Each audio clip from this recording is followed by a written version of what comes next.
L'histoire commence avec le petit ami de Yin rentrant chez lui et se dirigeant immédiatement vers l'agence. Levant sa casquette, il déclare que sa future épouse l'attendrait.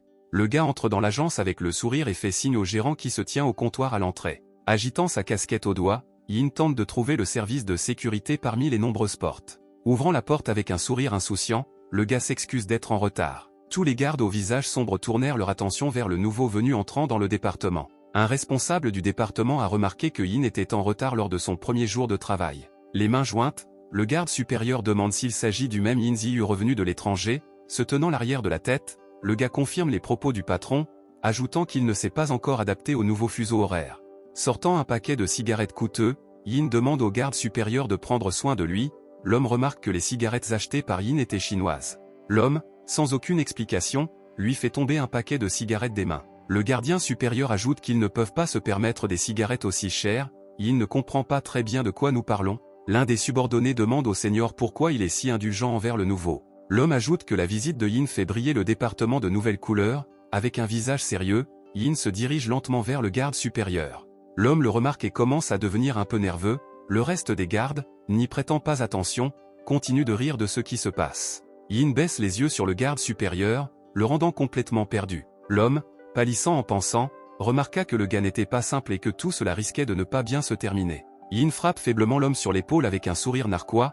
Le garde supérieur était absolument effrayé par ce qui se passait. À ce moment, des inconnus entrent dans le département avec un appel au chef du département, Li. La jeune fille arrivée en dernier précise si le nouveau garde du corps que lui a désigné le président est arrivé. L'homme s'éloigne craintivement de Yin, ajoutant qu'il est déjà arrivé. Yin se tourne vers la jeune fille, le gars se rend compte qu'il l'a déjà rencontrée auparavant. Le garde supérieur lui baisse la tête et s'allumise sonne.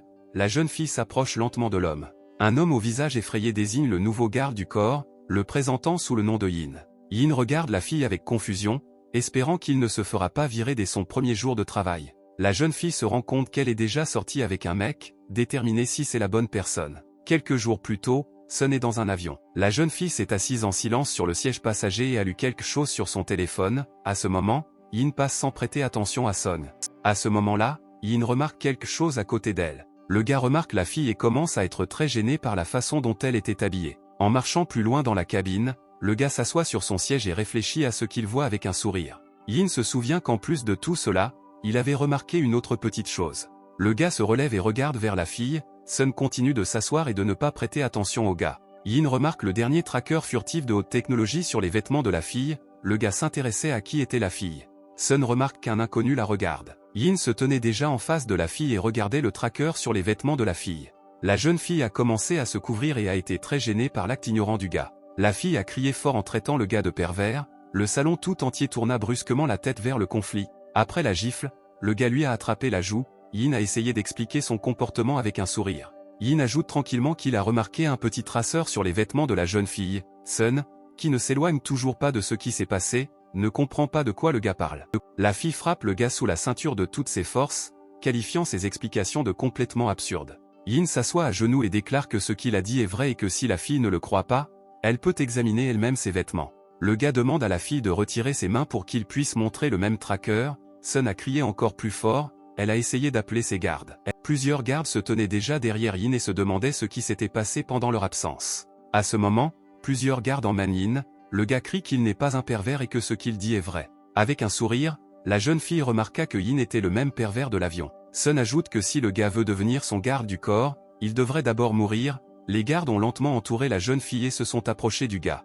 Yin, la face perdue, explique qu'il ne s'agit en fait que d'un malentendu. La fille s'arrête et déclare que puisque son père en a décidé ainsi, elle donnera au gars une chance de s'améliorer. Avec un sourire malicieux, elle se demanda si c'était dans son destin ou non. De nombreux gardes entourent le gars, se préparant à le punir. Yin se lève et explique qu'ils ont encore quelque chose à dire. Après le début du combat, Yin parvient immédiatement à esquiver le premier coup et à porter un coup douloureux à son adversaire. Le gars, jouant avec ses conflits, commence à les abattre un à un. Yin, le sourire aux lèvres, a continué à se battre avec des adversaires en infériorité numérique. Resté seul, il achève le dernier garde avec son poing. Le gars se tourne vers la fille, qui est intéressée, y réfléchit. Yin lâche le dernier garde, le faisant tomber au sol. Yin a vu suffisamment de ses compétences pour la fille. Sun n'avait rien à dire sur ce qui se passait. En se rapprochant et en se penchant, il déclare qu'aujourd'hui il sera désormais protégé par le soleil. Yin appelle tranquillement la fille son épouse. Sun était furieux, ne comprenant pas de quel marié il parlait. La fille a encore frappé le gars au visage, le traitant de pervers. L'action se déplace vers la salle de surveillance. Yin applique un bandage froid sur son front après un combat. L'agent de sécurité principal invite le gars à dîner le soir et s'excuse également pour l'incident d'aujourd'hui. Yin demande à l'homme de ne pas tout prendre à cœur car pour lui c'est une bagatelle. Le deuxième garde situé près du téléphone ajoute que le président recherche Inya. Le gars s'approche lentement du téléphone et interroge son nouveau patron Sun à propos du banquet, ajoutant qu'aujourd'hui il ne pourra pas venir car il a été invité à dîner par le chef du département. L'homme comprend qu'après cela, il ne sera pas heureux, il demande au gars de se rétracter et de venir quand même au banquet avec Sun. Yin corrige immédiatement la conversation téléphonique et ajoute que les plans ont changé et qu'il sera présent à la réunion d'aujourd'hui. L'homme remercie le gars. Yin descend immédiatement au premier étage et est observé par la jeune fille à l'entrée. La secrétaire du président demande au gars de venir la voir. La fille demande à l'accompagner dans la voiture. Il y a un grand nombre de gardes debout près de la voiture. Yin ne comprend pas pourquoi tout est si officiel. Après tout, ce ne sont que des subordonnés. Un autre président, déjà arrivé au salon, remarque qu'ils ont des désaccords avec le groupe criminel Xingui, déjà apparu plus tôt. Yin Sef dans la voiture a remarqué que l'homme l'avait engagé pour garder Son afin qu'elle ne tombe pas entre de mauvaises mains. L'homme explique qu'il s'inquiète pour la sécurité de la jeune fille et, sur la base des recommandations, il a embauché le gars. Sans aucun incident, la voiture a roulé lentement sur l'itinéraire indiqué. Yin se demande pourquoi ils sortent de la ville pour manger. L'homme explique cela en disant que le goût des plats du groupe Qingguang est tout à fait unique et qu'ils devraient y aller. Yin observant les environs, pense qu'ils ne pourront pas manger aujourd'hui. La présidente a déclaré qu'il y avait 3 voitures devant qui bloquaient le passage. L'homme commence à être un peu confus. Yin demande si cela pourrait être Xingui. L'homme confirme qu'ils n'ont plus d'autres ennemis. Yin demande avec un sourire si le patron s'en souciera s'il continue. Yin demande au secrétaire de se lever pour qu'il puisse conduire la voiture. Le gars parle de ses projets et commence à manœuvrer très rapidement parmi les voitures. L'homme remarque qu'il sait que le gars a une arme à feu. Le yin de l'État est que s'ils ont des problèmes, alors il en profitera certainement et ripostera. Yin ajoute que les filles ne devraient pas être si nerveuses, car elles ne peuvent pas tuer. Le gars explique que vous devez dépasser toutes les voitures Xingui le plus rapidement possible. Le gars s'écarte brusquement de toutes les voitures qui passent, les gardant derrière lui. Yin remarque qu'il reste encore une voiture devant eux. L'un des bandits armés d'un énorme lance-roquette sort de la trappe au-dessus de la voiture. Yin était un peu confus quant à ce que les bandits essayaient de faire, parce que c'était imprudent. L'inconnu au sourire diabolique décide de tirer un lance-roquette directement sur la voiture de Yin. Yin parvient à esquiver au dernier moment et l'explosion est laissée derrière elle. Yin comprend qu'il ne s'agit pas de bandits ordinaires, mais de véritables mercenaires engagés à l'étranger. Un extincteur vole vers les voitures où se trouvaient les mercenaires équipés de lance-roquettes. Les hommes lui prêtent immédiatement attention.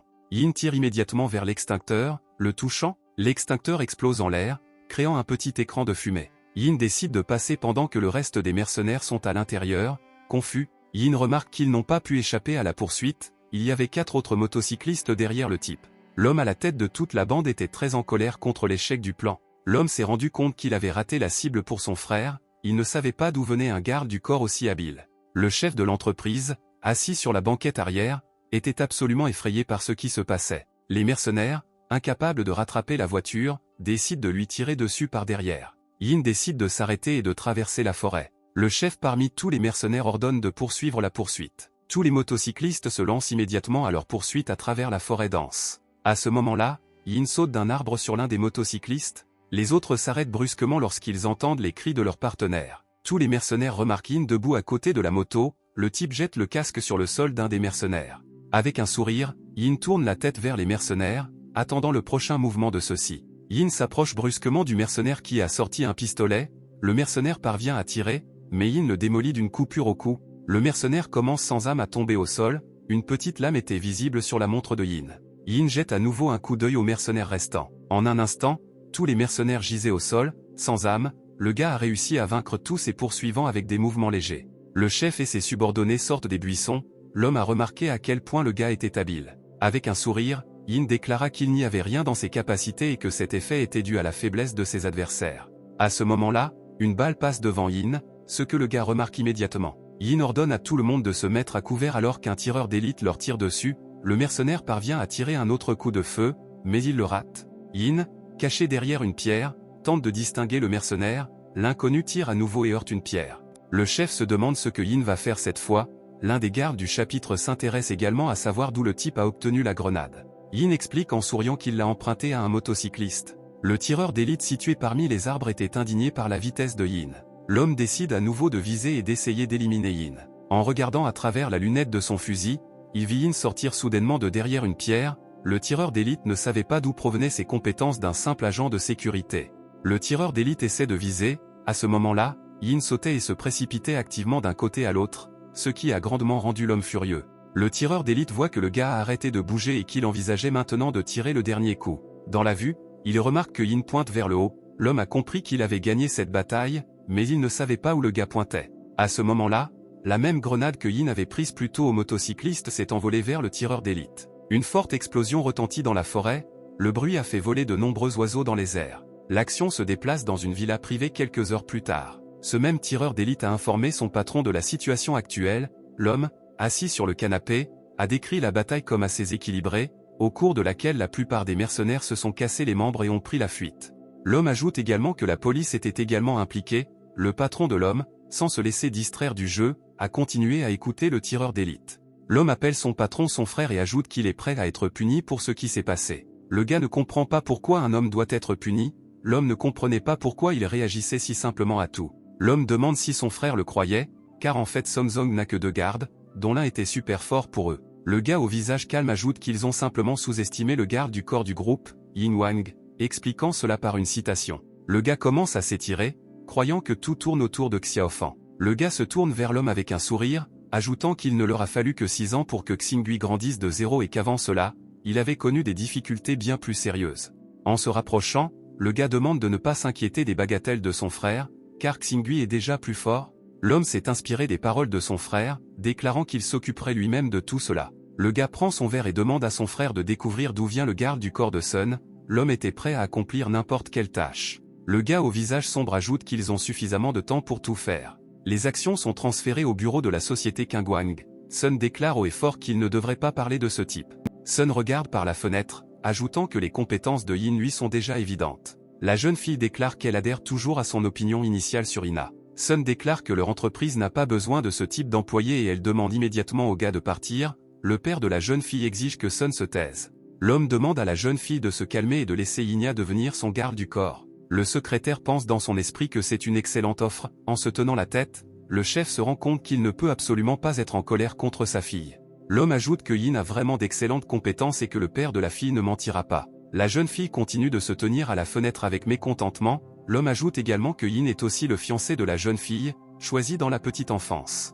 Le visage de la jeune fille a immédiatement changé, car elle ne le savait pas du tout. La secrétaire du chef n'en fut pas moins surprise, répétant ce qu'elle avait entendu. L'homme assis sur le canapé a ajouté que c'était la décision de Yin et de son père, ajoutant que l'homme était revenu de l'étranger pour la promesse qu'il avait alors faite. L'homme explique que son père doit jurer que jusqu'à ce que Yin renonce à ce mariage, il n'a pas le droit de rompre unilatéralement le contrat. Yin demande avec un sourire quel est l'effet inverse de tels vœux et pourquoi il ne peut pas lui révéler les secrets. L'homme traite le gars de perspicace, expliquant que son père a déjà donné 5% à la société Linchi, qui vaut maintenant 500 millions. L'homme suggérera que s'il veut rompre le contrat, il devra alors payer ces mêmes 500 millions, sinon il devra toujours payer 500 millions pour la dot. Yin se rend compte qu'il est revenu pour rembourser la dette de son vieil homme. Yin se demande si l'homme est prêt à accepter de l'argent de l'étranger.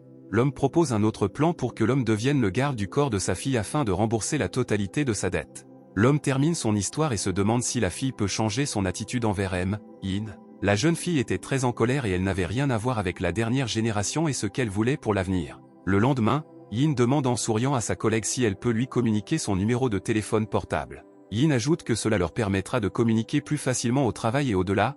Les filles étaient très gênées et ont expliqué qu'il leur était interdit d'utiliser leur téléphone portable lorsqu'elles travaillaient. Yin a continué à flirter avec les filles à la réception.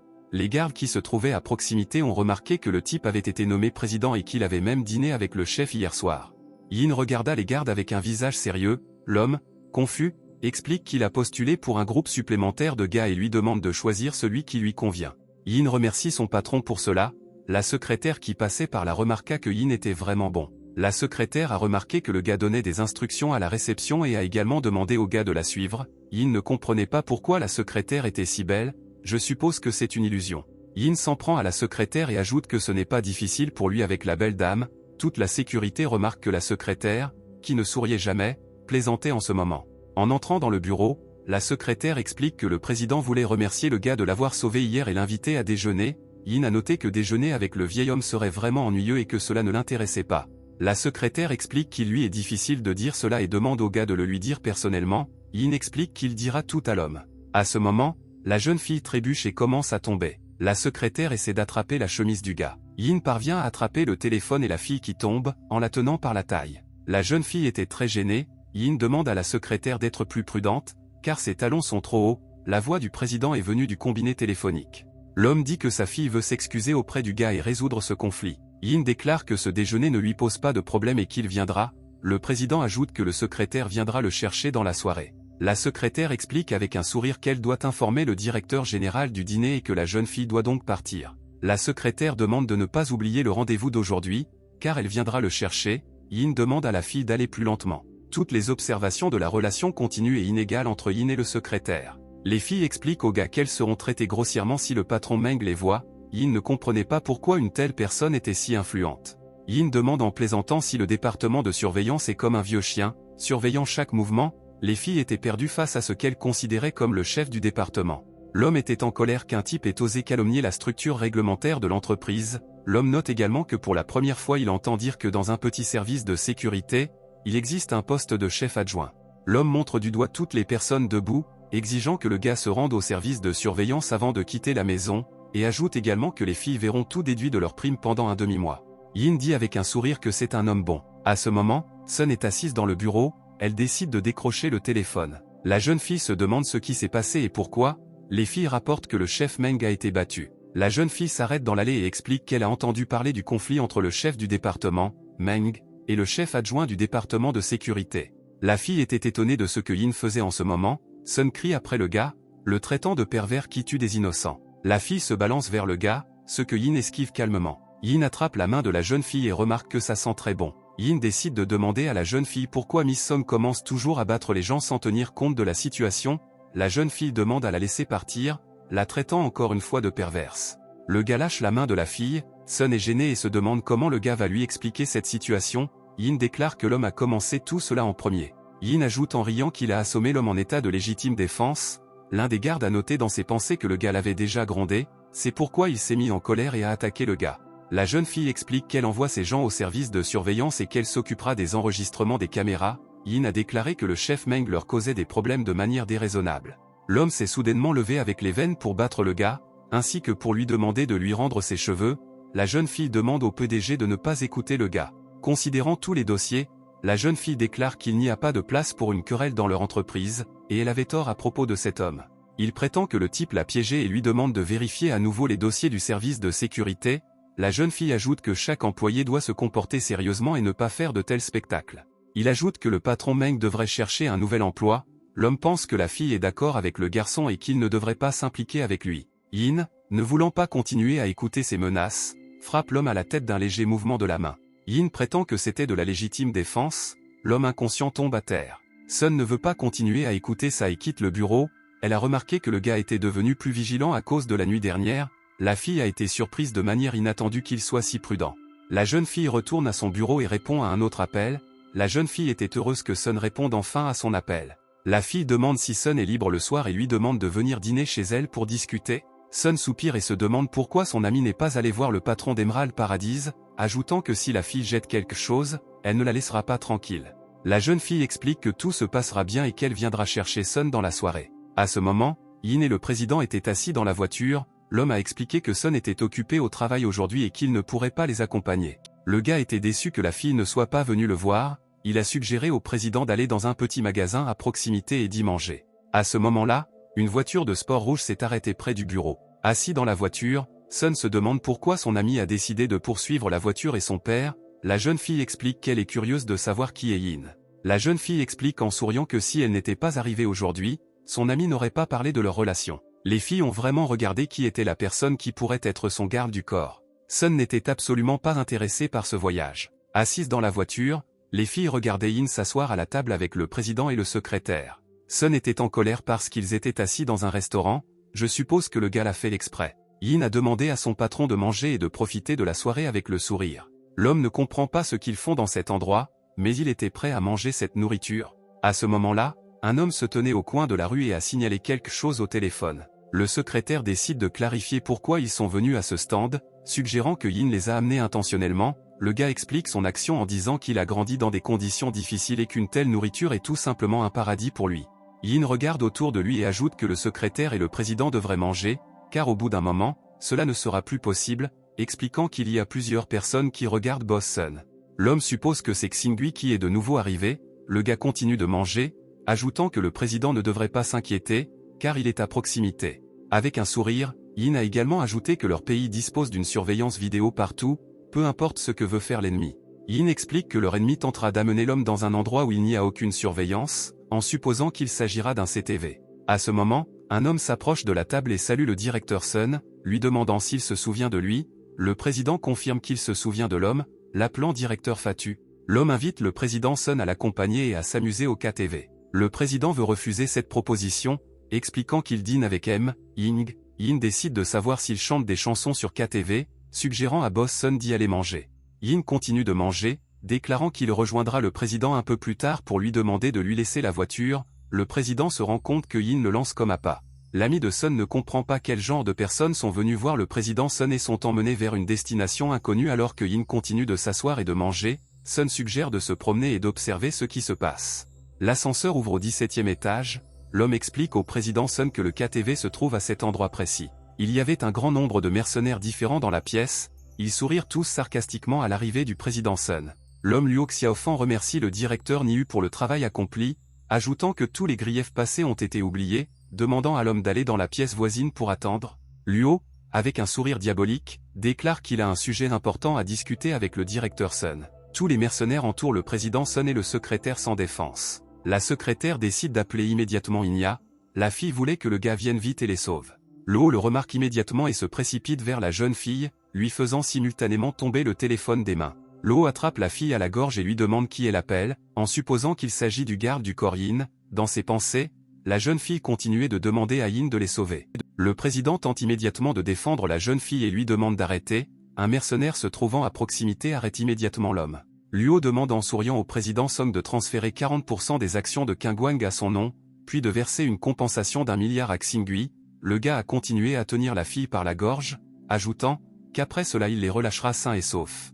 L'homme déclare que cela est impossible, car sa part a été transférée à sa fille Song Yi et elle est maintenant présidente de Kangwang. Luo fit une grimace, traitant le vieil homme de salaud. L'ensemble du plan s'est dégradé. À ce moment, plusieurs autres mercenaires entrèrent dans la pièce, montrant à Luo deux filles debout dans la rue. Luo nota avec un sourire que c'était une très bonne coïncidence pour lui, car les deux beautés de Nanshan se trouvaient dans un tel endroit. Song traite le gars sans vergogne, suggérant que le gang Xingui n'est capable que de telles choses. L'amie de Sun déclare qu'elle n'a pas peur des gens de sa grand-mère. Luo s'approche et prend le menton de la jeune fille, ajoutant qu'il connaît le passé de la jeune fille. Sun exige qu'il lui retire la main, car elle s'est présentée à la police avant de venir à cet endroit et dans une demi-heure, le bâtiment sera encerclé. Luo attaque immédiatement Sun, ce qui lui fait très peur. La fille tombe au sol, Luo se tient dessus et déclare qu'il resterait avec la jeune fille pour voir si la police viendrait la chercher. Luo prend les cheveux de la jeune fille, ajoutant que la société Kangwang tire son nom de l'inestimable beauté féminine dans la famille Song. La loi exige également qu'en plus des conditions précédentes, la jeune fille devienne également sa femme. La fille était confuse, elle a dit que si le gars la touchait, elle lui ferait payer 100 fois plus. À ce moment, Yin entre dans la pièce et demande si tout le monde est là, ajoutant qu'il a réussi à les retrouver trop facilement. Le gars regarde tout le monde dans la pièce. Luo tourne la tête et observe Yin, réalisant qu'il s'agit du même mercenaire avec de bonnes compétences. La loi exige que le mercenaire Charles s'occupe du gars à sa place. L'homme ne comprenait pas pourquoi Yin était là. Tous les mercenaires étaient confus par la présence de Yin, personne ne voulait attaquer le gars, l'appelant le roi des mercenaires. Les mercenaires se séparèrent tous et commencèrent à laisser passer Yin. Le gars exige que tout le monde s'assoie en paix, il prévoyait de s'occuper de tout le monde à l'avenir. Luo décide d'agir immédiatement et tire sur Yin, le traitant simultanément de salaud. Charles, se tenant à l'écart, était étonné de voir comment Luo avait osé tirer sur Razor. Yin esquive facilement le tir, ce à quoi Luo ne s'attendait pas du tout. D'un léger mouvement de la main, Yin fait tomber le canon des mains de Luo. Sous une telle force, le pistolet se brise simplement en deux. Luo commence à se tordre de douleur. Charles a continué à se tenir à l'écart, effrayé, car il comprenait que le rasoir ne prendrait rien. L'homme ne comprenait pas comment il pouvait devenir un ennemi, car c'était une mort certaine.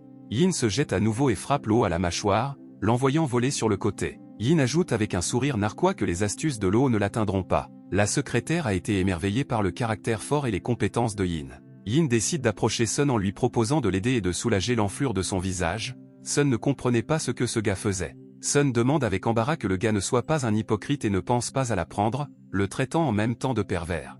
Yin s'approche de la secrétaire et propose également à la jeune fille de soulager le gonflement. Le secrétaire était gêné par une telle proposition. Le gars met sa main sur le visage de la fille.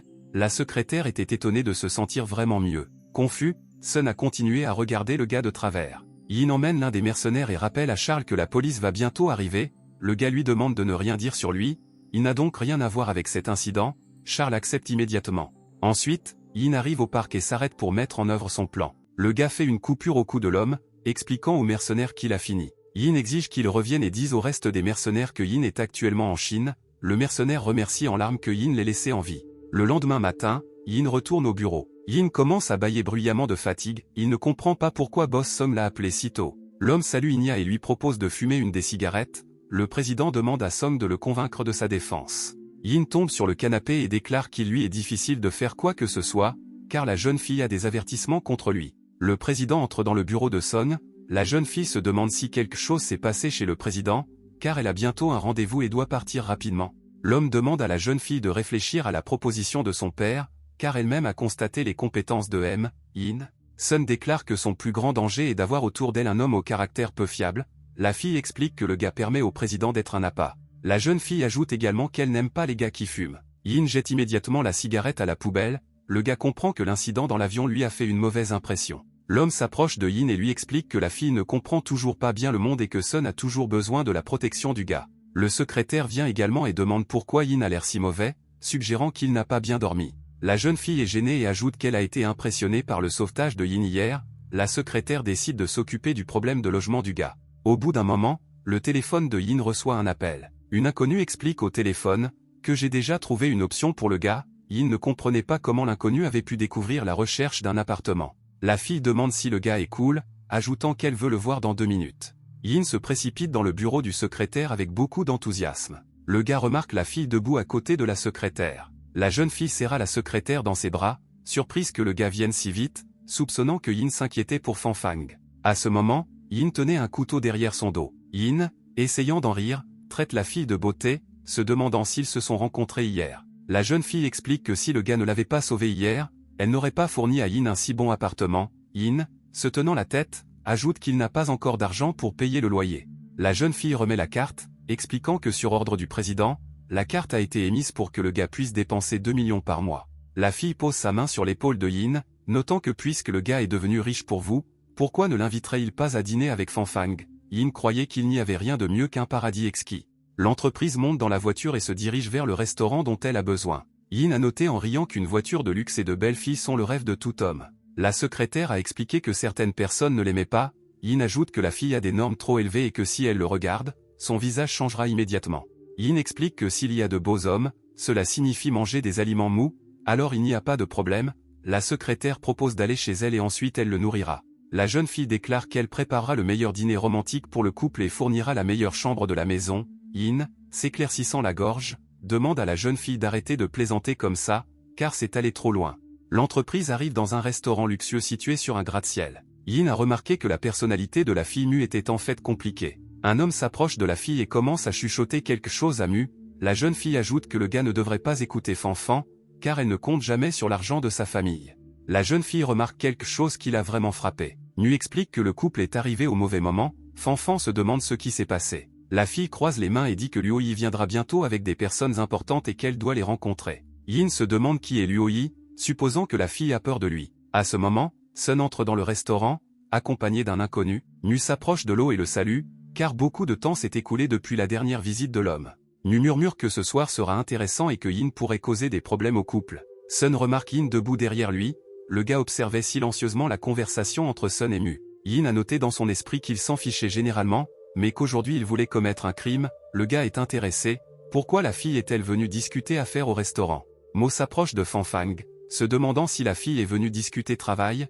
La fille regarda le gars avec confusion. Yin décide de poser une question au gars. Pourquoi se soucie-t-il autant de savoir pourquoi la fille est venue dîner? Sun suggère de se remettre aux affaires et de commencer à discuter affaires. Song présente également Yin en tant que chef adjoint du département de sécurité de l'entreprise. Avec un sourire, Lo souligne que c'est le type qui a envoyé son frère aîné en prison. L'homme propose de s'asseoir à la même table et de discuter de tout. Sun pense qu'il ne devrait pas faire cela, car elle ne va pas s'asseoir à la même table avec une personne au caractère peu fiable. Sun et Lo s'assoient à leur table. Sun entame une conversation sur la manière dont les deux sociétés souhaitent mettre fin à ce conflit. Luo explique avec un sourire que tout a commencé à cause de Kangwang et qu'ils avaient préalablement posé leurs conditions. Luo décide de reformuler sa réponse sur le fait que si Miss Song est d'accord, ils résoudront immédiatement tous les conflits. Le gars pose l'enregistreur sur la table et explique que tout est simple, car tout ce dont la fille a besoin c'est de l'épouser. Yin était perplexe face à ce qu'il entendait, il regarda de côté Song et Luo. Le président Song déclare que tout ce qui est dit est absurde et pas totalement déraisonnable, l'homme pensait que cela aiderait les deux parties à résoudre le problème. Yin a continué à manger en silence et à écouter les conversations à la table voisine, la jeune fille a expliqué que personne n'avait jamais osé la traiter avec autant d'impudence. Le gars a ajouté que si la fille acceptait, alors toutes les affaires de son frère aîné et de l'entreprise seraient oubliées. Yin, incapable de rester assis sur la touche, se lève de table. Yin se dirige vers la table de Son, Fanfan prend le gars par la main, lui expliquant ce qu'il veut faire, Yin déclare qu'elle ne fera rien, voulant réserver un billet pour le vol du soir vers l'Amérique. La fille se demande pourquoi le gars est si mécontent de son rendez-vous avec elle, Yin ne comprend pas très bien de quoi Fanfan parle. Yin regarde la fille d'un air interrogateur, Fanfan se demande s'il veut toujours retourner en Amérique. La jeune fille explique que Yin pensait qu'elle voulait être son petit ami et c'est pour ça que c'était un rendez-vous. Yin comprend qu'il a lui-même un rendez-vous et qu'il n'a donc pas le droit d'être en colère contre Sun. Sun explique à Lo qu'elle est prête à donner une chance au gars, tout comme son père l'a dit. La jeune fille déclare que le terme n'est que de 3 mois et qu'il ne créera plus jamais de problème à son père. Lo se lève de table et propose à la fille de la ramener chez elle. Sun explique avec une expression sérieuse qu'elle n'en a pas besoin. Song se demande si Luo en veut à la secrétaire Qian, afin qu'il puisse la conduire. Fanfang déclare que Song a tout mal compris et qu'elle a toujours évité le gars. Lo, confus, confirma qu'il n'était pas en couple. Sun demande toujours à Luo d'y aller seule et aujourd'hui elle restera au paradis d'émeraude. Lo monte dans sa voiture, réalisant qu'il n'a pas besoin de mettre trop de pression sur Sun car il vaut mieux qu'il prenne son temps. Luo se demande comment les affaires de Xiaoyu sont résolues car l'un sera bientôt de retour. Le chauffeur déclare qu'il sera difficile pour Frère Fan de s'en sortir indemne et Xiao a dit qu'elle reviendrait bientôt et aiderait dans le cas de Frère Fan. Mu, assis à côté de Sun, déclare que parmi eux trois, seul Fanfang était seul. La jeune fille souhaitait savoir si quelque chose se passerait avec le chef adjoint Inem ce soir. Dans la pièce voisine, Fanfan était assise et ne comprenait pas ce qui n'allait pas chez elle, car elle ne connaissait ce gars que depuis quelques jours. La jeune fille remarque Yin allongé sur le canapé. La fille s'est approchée et a réalisé que le gars venait de s'endormir. Quelqu'un frappe dans la chambre de la fille, se demandant si Fanfan est réveillé. Yin à côté déclare qu'il va visiter l'appartement de Mu et qu'il sera absent pendant une demi-journée. La fille suppose que le gars pense à elle et a peur que les ragots l'affectent. Yin sort et essaie de trouver la rue dont il a besoin, sans comprendre pourquoi tout est si difficile à trouver. Yin remarque que la fille était harcelée par plusieurs gars. Yin envoie ses agresseurs sans plus tarder, déclarant qu'il déteste les gens qui intimident les filles. Yin demande si tout va bien avec la jambe de la fille, proposant de la ramener à la maison. La jeune fille remercie le gars pour son travail, expliquant qu'elle habite à proximité, à Yangxuan. Yin était heureux d'entendre ce qu'il avait entendu, car il avait besoin de trouver Yangxuan. L'un des agents se tenait derrière un arbre et spéculait que ce gars est son Yel. Le deuxième gars ajoute qu'il n'en est pas sûr mais suppose que c'est lui. Les hommes l'appellent le roi mercenaire, le rasoir. Yin, prenant le vélo de la jeune fille, décide de la raccompagner chez elle. La jeune fille se présente sous le nom de Liu Yinting et dit qu'elle vit avec sa mère. La jeune fille remarque avec un sourire que Miss Mu ne leur facture que 300 yuan de loyer. Yin se rend compte que Mu l'a trompé en lui prenant 30 000 yuan. Le gars s'approche d'une des maisons. La fille explique que Mu Yangxuan vit dans cette maison. Le gars demande de procéder avec précaution. Liu fait un signe de tête à Ying. À ce moment, un point s'envole de la porte ouverte vers Yin. Le gars esquive facilement. Ensuite, il se lance dans la bataille avec ses jambes, mais même ici, Yin bloque facilement le coup. La fille traite le gars de voyou et lui demande de la laisser partir. Sinon elle appellera la police. Yin explique que la jeune fille l'a mal compris car il est un nouveau locataire. Liu demande également à Shinwer de reprendre ses esprits, car elle a mal compris le gars. À ce moment, deux hommes en costume noir strict entrent dans le bureau. L'homme les présente comme étant en charge de la partie nord de la région. L'homme salue Mu Xiangui, se présentant comme le capitaine du groupe national des opérations spéciales à l'étranger. Mu fournit plusieurs photos et précise si la personne sur les deux photos est la même. Mu ajoute qu'il a reçu une photo il y a 5 ans et que l'homme a également dépensé d'innombrables sommes d'argent dans la bataille en Afrique du Nord. Un homme qui regarde la photo le traite de rasoir, notant qu'il est seulement fort mais aussi intelligent. L'homme pensait qu'il ne devait pas devenir ses ennemis, car quelqu'un du cercle de Mu pourrait recevoir sa faveur. Mu confirme que les deux photos représentent la même personne. ajoutant que le nom du rasoir est désormais Yin Ziyu et qu'il est le chef adjoint du département de sécurité. L'homme debout en face de Mu tousse et se rend compte que son patron veut l'envoyer découvrir la raison pour laquelle le rasoir se trouve à Kangwang. Mu confirme avec un sourire, ajoutant que la sœur de Mu Ziyan a donné un appartement au gars. Mu a traité la fille de foutue fille dans ses pensées. À ce moment, Yin et les deux filles se tenaient toujours à l'entrée. Shinwer essaie de se renseigner sur le gars au téléphone. Liu, assise sur le porche, se demande ce que Miss Mu a dit. La jeune fille confirme que c'est Mu qui a arrangé tout cela. Shinra invite tout le monde à entrer dans la maison. Liu sourit en retour. Liu remarque la fille qui court et se demande pourquoi Yun est venu ici. Yin continue de surveiller ce qui se passe. La fille s'approche de Liu et lui demande si elle souffre. Yin remarque à quel point la fille était belle. Shinra présente Yun et explique que la fille loue également une chambre ici. Yun redresse ses cheveux et aide Liu à se lever du porche tout en saluant Yin. Yin salue la fille avec confusion. Le gars était ravi de vivre avec trois beautés. Inya reçoit un appel sur son téléphone. En décrochant le téléphone, Yin explique au patron Li qu'il est occupé maintenant et qu'il reviendra bientôt et tout raconter. L'homme lui demande de revenir rapidement. Carlo a bloqué les portes et a officiellement commencé à traquer le PDG. L'homme explique que si le PDG n'accepte pas ces conditions, il entrera par effraction dans le bâtiment. Plusieurs voitures sont garées devant le bureau de l'entreprise et bloquent l'entrée. Luo exige que Miss Song accepte de le rencontrer. Luo ajoute également que la jeune fille a promis de ne pas l'éviter. Le secrétaire informe le président que le chef du service de sécurité est enfin revenu. Yin se rapproche de Luo et demande si le gars a rendez-vous, sinon il devrait partir. Luo était indigné par la rencontre avec le gars parce qu'il n'avait pas encore réglé avec lui pour son frère. Luo déclare qu'il est prêt à transférer 100 millions si Kangwang renvoie Yin immédiatement. L'homme a déclaré qu'il l'autorisait à s'occuper de sa fille, mais il n'était pas prêt à accepter cette offre. Dans ses pensées, l'homme remarqua qu'il était prêt à dépenser 100 millions pour que le gars, au contraire, reste. Luo a oublié d'être très en colère contre cette décision. Luo ordonne à ses gardes de battre Yin. Toute la sécurité commence à planer sur le gars. Yin commence à frapper les gardes à la tête avec une matraque. Luo n'exige pas encore plus fort que tous ses gardes commencent à le battre à mort. Yin soupire langoureusement. Yin, d'un léger mouvement de la main, continue de frapper les gardes à la tête, les faisant tomber, impuissants. À ce moment-là, le téléphone de Luo a sonné et le gars a immédiatement décroché. Il salue Miss Song. La jeune fille déclare que parce que le gars a forcé ses subordonnés à entrer par effraction dans la cour, elle est très déçue. La fille déclare qu'elle n'aime pas les gens impolis et demande au gars de partir immédiatement. Luo, regardant par la fenêtre de la jeune fille, déclare qu'il lui reste encore 3 mois et qu'il n'est pas prêt de s'arrêter là. Luo ajoute qu'il fera savoir à tout le monde que la fille sera à lui. Inya est trop ennuyé par le comportement du gars. Tous les employés de l'entreprise descendent dans la rue et félicitent Yin pour sa victoire. La secrétaire demande si le gars va bien. Luo est en colère et déclare que ceux qui s'opposent à lui ont des problèmes. Yin déclare en souriant que ce n'est pas un problème pour lui. À ce moment, Sun se tenait silencieusement à la fenêtre et observait ce qui se passait. Luo est incapable de continuer à se tenir à l'entrée pour monter dans sa voiture. Luo reçoit un autre appel. L'homme lui demande pourquoi il est si désespéré et n'est pas venu le chercher à temps. Une fille près de l'avion a dit que le gars lui avait donné la Ferrari pour s'amuser. Luo se demande pourquoi Xiao Fan l'a appelé. La jeune fille déclare que son frère s'est trompé et a oublié la raison. La jeune fille explique que le deuxième frère a appelé et a demandé à le venger. L'homme déclare que la mission de la jeune fille a changé et qu'elle doit l'aider à devenir actionnaire de l'entreprise. La jeune fille explique qu'elle est venue spécifiquement pour s'occuper de Yin et ne pas se fier à la décision de Song. La jeune fille demande de ne pas la déranger et elle fera tout à sa manière, ajoutant qu'elle ne sait pas combien de personnes dans la famille attendent pour se moquer de lui. La loi stipule qu'ils n'auront qu'à rêver car il ne comptera sur personne et fera lui-même de grandes affaires. La jeune fille arrive à la maison recherchée et y entre. Miss Luo va à la piscine et remarque que les jambes de Miss Mu sont devenues très attrayantes, même si elles ne se sont pas vues depuis plusieurs années. La jeune fille se demande si Miss Mu veut l'accompagner dans la salle de discussion.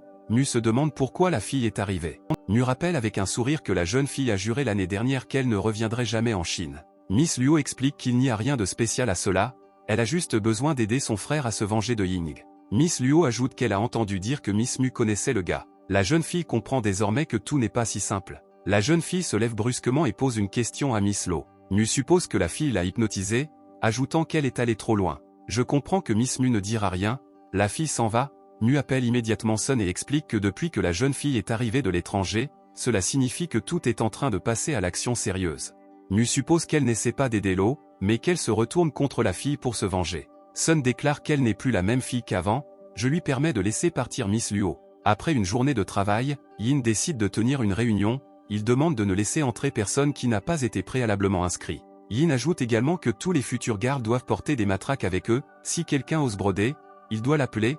Tout le monde est d'accord avec la décision de Yin. Et regarde une voiture bleue coûteuse arriver au bureau. Les gardes s'intéressent à Luo, qui est de nouveau arrivé dans l'entreprise, et comme il n'était pas enregistré auparavant, ils ne le laisseront pas passer. Luo est gentil, explique qu'il est le petit ami du PDG et qu'il est venu la chercher pour lui montrer sa sincérité. Les gardes ne sont pas d'accord avec le gars et supposent qu'il essaie de traquer Sun. Luo arrive et gifle l'un des gardes, le traitant d'incompétent. Le garde explique que ce n'est pas parce qu'il ne peut pas toucher l'homme qu'il ne peut pas toucher sa voiture, ordonnant à tout le monde de la détruire. À ce moment, tous les gardes cassent la voiture de luxe de Luo. Sun sort et observe ce qui se passe. Sun exige que tout s'arrête immédiatement. Yin se tient silencieusement à proximité. Luo se demande si la fille a fait ça exprès. Sun explique que ce n'est pas sa commande et qu'après cela, ils régleront le problème et paieront la voiture. Luo ajoute quelque chose parce que c'est un malentendu, ils l'oublieront et ça ne vaut pas la peine de payer la voiture en lui proposant d'aller au restaurant avec lui. Sun, fermant les yeux, ajoute qu'elle doit encore s'occuper du service de sécurité et elle s'en va. Luo dit au revoir à la fille et dit qu'il reviendra demain. Sun se tient devant les gardes et décide de les réprimander. Elle pense que c'était une impulsion, un acte impulsif, même si c'était pour l'entreprise. Sun déclare que puisque le patron de Lee a donné l'ordre de casser la voiture, cela sera déduit de son salaire. Yin explique que c'était son ordre d'écraser la voiture. Yin ajoute qu'il a aidé la fille à chasser Luo, mais si quelque chose lui arrive, il n'est pas prêt à assumer ses responsabilités et à protéger la fille caractéristique. Tous les gardes commencent à parler brusquement, réalisant que Yin dit tout correctement. La fille remarque que le gars enlève sa chemise. Yin déclare qu'il n'est pas intéressé par des filles aussi froides et qu'il va se déshabiller et partir. Yin rappelle que ses services vont de 5 millions à 1 milliard de dollars et que toutes les soi-disant actions seront payées à temps, donc ils ne se doivent rien. Yin part en disant qu'il regrette d'avoir perdu son temps. Service après l'opération de l'entreprise, le gars est retourné inconsciemment à Muyangxian. Yin, fumant une autre cigarette, remarque ces mêmes bandits debout à l'entrée. La jeune fille se tenait à l'entrée et bloquait le passage avec un voyou. Les gars, dirigés par l'entraîneur de boxe Feng, ont exigé que Liu vienne vers eux et leur parle. À ce moment, l'un des subordonnés de Feng attaque Yin, disant que c'est lui qui les a attaqués dans la ruelle. Yin effectue sans effort une frappe, neutralisant l'attaquant. Feng déclare que ceux qui osent battre ses frères seront battus par lui. Yin engage tout le gang dans la bataille. La fille à l'entrée propose d'aider le gars à tout gérer. La jeune fille remarque comment les bandits tombent un à un sous les pieds de Yin. En fin de compte, Yin détient ce même Feng et accepte que la fille l'aide. La fille comprend que le gars s'est occupé du gang trop rapidement. Feng et le reste du gang partent en trombe. L'homme envisageait de se venger de cette humiliation. Liu remercie le gars de l'avoir sauvé. Après tout, c'est à cause d'elle que tous ces gens se rassemblent sur le porche. Yin déclare en souriant que puisqu'ils vivent dans la même maison, ils forment pratiquement une famille. Le gars comprend qu'il ne peut pas se résoudre à aller en Amérique. La fille de Liu remercie également le gars d'avoir sauvé sa mère. Yin est confus que Liu est une fille. À ce moment-là, dans la ville, Nu a salué son deuxième frère, ajoutant qu'il me manquait trop. Nu était content de le rencontrer car le gars avait disparu il y a 2 ans pour accomplir une mission secrète. La fille se demandait pourquoi le gars était revenu cette fois-ci.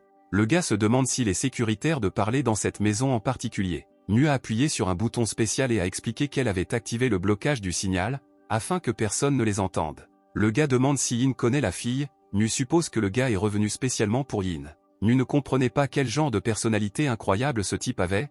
Le deuxième frère affirme qu'il s'agit d'informations confidentielles. Expliquez-lui que le but de son retour cette fois est sa sécurité, en lui demandant de ne pas intervenir trop souvent. Nu comprend que le gars n'est vraiment pas aussi simple qu'il y paraît. Le lendemain matin, Yin s'est réchauffé comme d'habitude avant de sortir. Le gars était en équilibre sur les pieds de la chaise, se tenant d'une seule main. Yin entend soudain la fille crier. Yin a supposé que quelqu'un était en danger. Le gars a supposé que quelqu'un était entré dans la maison et essayait de se cacher de lui. Yin entre dans la pièce où tout le monde est rassemblé. Le gars demande ce qui s'est passé. Au milieu se trouve l'infirmière Sinra qui dit que je souffre énormément. Liu, se couvrant le visage, regardait également ce qui se passait. Une silhouette inconnue est apparue derrière le type. La femme qui se tient derrière déclare immédiatement que Yin aurait dû être tué immédiatement dès qu'il est entré dans la maison. Yin essaie de l'ignorer et ajoute qu'il ne l'a pas fait. Sinra confirme la parole du gars et demande à la mère de Liu de ne pas toucher le gars. Yin se rapproche de la fille et lui explique que vous êtes une blessure cachée après avoir pratiqué les arts martiaux. Le gars ajoute qu'il peut guérir la jambe de la fille en lui demandant de supporter un peu de douleur. Yin étire ses doigts puis commence à soigner la jambe de la jeune fille. Yin touche légèrement la jambe de la fille. Siriega hurle un peu de douleur insupportable. Les filles qui entourent Sinra se demandent si tout va bien pour elle. Sinra est surprise de dire que sa douleur a disparu. La jeune fille remercie Inya pour son aide, car aujourd'hui l'entreprise recrute du personnel. La jeune fille ne voulait pas manquer les cours car elle devrait attendre l'année prochaine. Yin, de façon inattendue pour la jeune fille, pose sa main sur son épaule. Yin explique avec un sourire qu'il ne permettra pas à la jeune fille de prendre le métro avec une telle blessure, alors il est prêt à l'emmener à vélo. La fille détourne la voix, je suis un peu gêné. Ayant décidé, Shinra part avec Yin à vélo. Pendant le trajet, le gars se met à rire. La fille, embarrassée, traite le gars de pervers et se demande pourquoi il rit. Yin a été surpris qu'après que la fille l'ait remercié, elle l'ait traité de pervers. La fille se détourne du gars, gênée, Yin continue de conduire et de sourire. L'entreprise recrutait toujours au salon de l'emploi. Yin et Shinra réussissent à se rendre à la foire et à observer une grande foule de gens. Yin est immédiatement remarqué par la secrétaire et la salue. Fanfan a été surpris de voir Yin au salon de l'emploi. La fille était gênée et en même temps heureuse de voir le gars. Fan a couru vers Yin et l'a serré dans ses bras.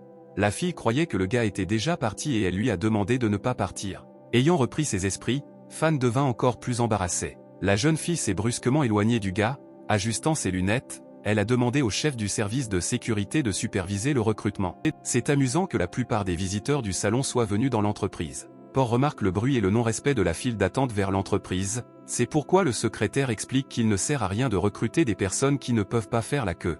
Le gars s'approche brusquement du début de la foule et tout le monde à la fois remarque immédiatement quelque chose. Yin lève le doigt et explique que les personnes qui veulent entrer dans l'entreprise doivent suivre les règles et donc le recrutement est déplacé vers un autre endroit à 1h de l'après-midi.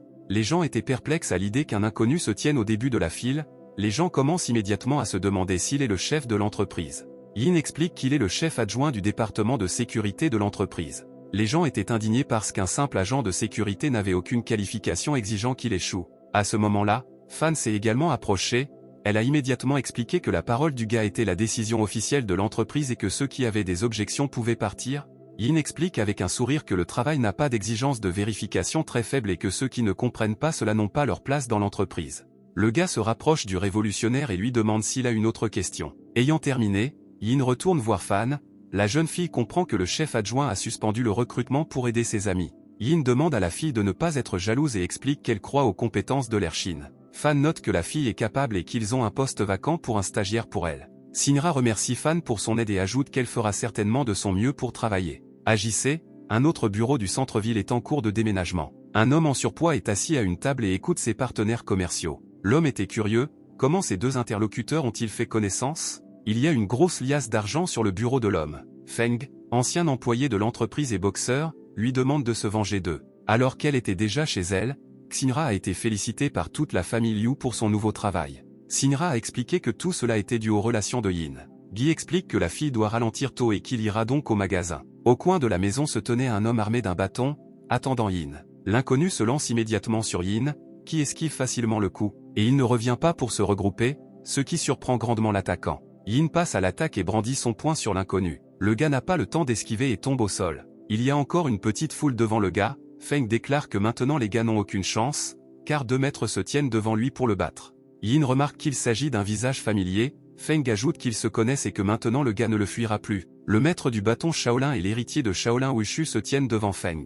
2 gars attaquent soudainement Yin et le battent. Yin attrape facilement le bâton de l'inconnu et déclare que ce terrible héritier et ses ancêtres devraient le regretter. Yin prend le bâton avec son autre main et frappe le gars. Un coup arrive au corps, faisant tomber l'inconnu au sol. Un deuxième gars se tient devant Yin. Yin comprend immédiatement qu'il s'agit d'une technique de Wushu. Yin jette le bâton et commence à se battre selon les conditions de son adversaire. Yin était indigné par les compétences du gars sans reconnaître son Wushu. Yin a déclaré que le Wushu de ce gars était devenu obsolète depuis longtemps et ne convenait plus. Yin frappe le gars sur la joue. Feng regarde Yin vaincre facilement les 2 maîtres qui avaient précédemment déclaré qu'il n'aurait besoin que de 2 minutes pour gagner. Yin regarde son prochain adversaire et se demande pourquoi il n'attaque pas mais se tient simplement à l'écart. Le type, les mains dans les poches, explique qu'il est venu juste pour la quantité. Le gars demande de ne pas le frapper. Yin suggère qu'il pourrait être un mercenaire. Yin suppose qu'il s'intéresse à lui, ce qui le fait sourire sarcastiquement. Le gars ne comprend pas pourquoi Yin a baissé la tête et s'est tu. Yin frappe brusquement l'inconnu avec un bâton près des jambes.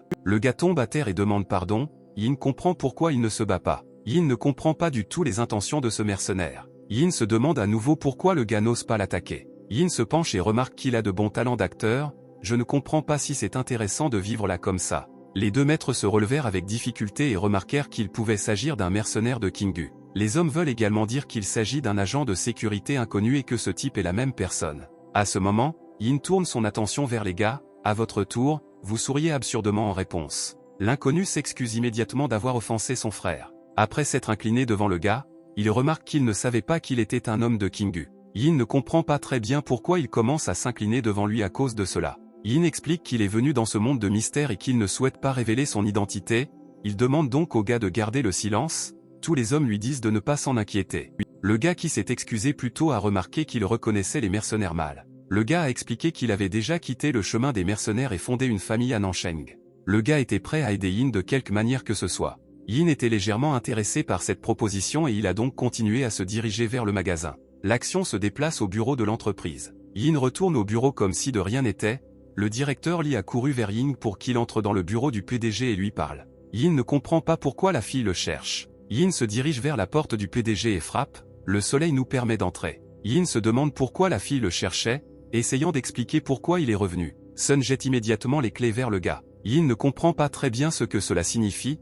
La fille essaie de dire qu'elle a compris tout ce que le gars a dit plus tôt. Sun pensait que tout ce qu'il disait avait un sens. Le PDG promet qu'il acceptera la protection du gars, ce qui a légèrement choqué Yin. Sun ajoute timidement qu'à partir de maintenant, le gars sera son chauffeur personnel et demande à venir la chercher à 7h30 du soir. La fille encore plus belle demande au gars de partir. Yin ne comprend pas ce qui se passe. Yin, déjà dehors, regarde les clés et n'arrive toujours pas à croire que la fille ait demandé à la protéger. À ce moment-là, l'appel de Fen est arrivé sur le téléphone du gars. Le gars salue la fille. La secrétaire demande à Inya de l'aider, ajoutant qu'elle est au bar sans mène. Yin était très excité lorsqu'il entendit la voix effrayée de la jeune fille. À ce moment-là, Fen s'est appuyé contre le mur de peur et a demandé de ne pas s'approcher d'elle. L'un des mercenaires rapporta à Lo qu'il avait placé une douzaine de militants à l'entrée pour que Yin ne puisse pas survivre en venant ici. Lo ne comprit pas que même s'il avait été retiré du jeu, il ne pouvait pas rester assis et devait être tué par le mercenaire. Fen a continué à regarder les gars avec peur. Lo a suggéré que les mercenaires décident même quoi faire de la fille,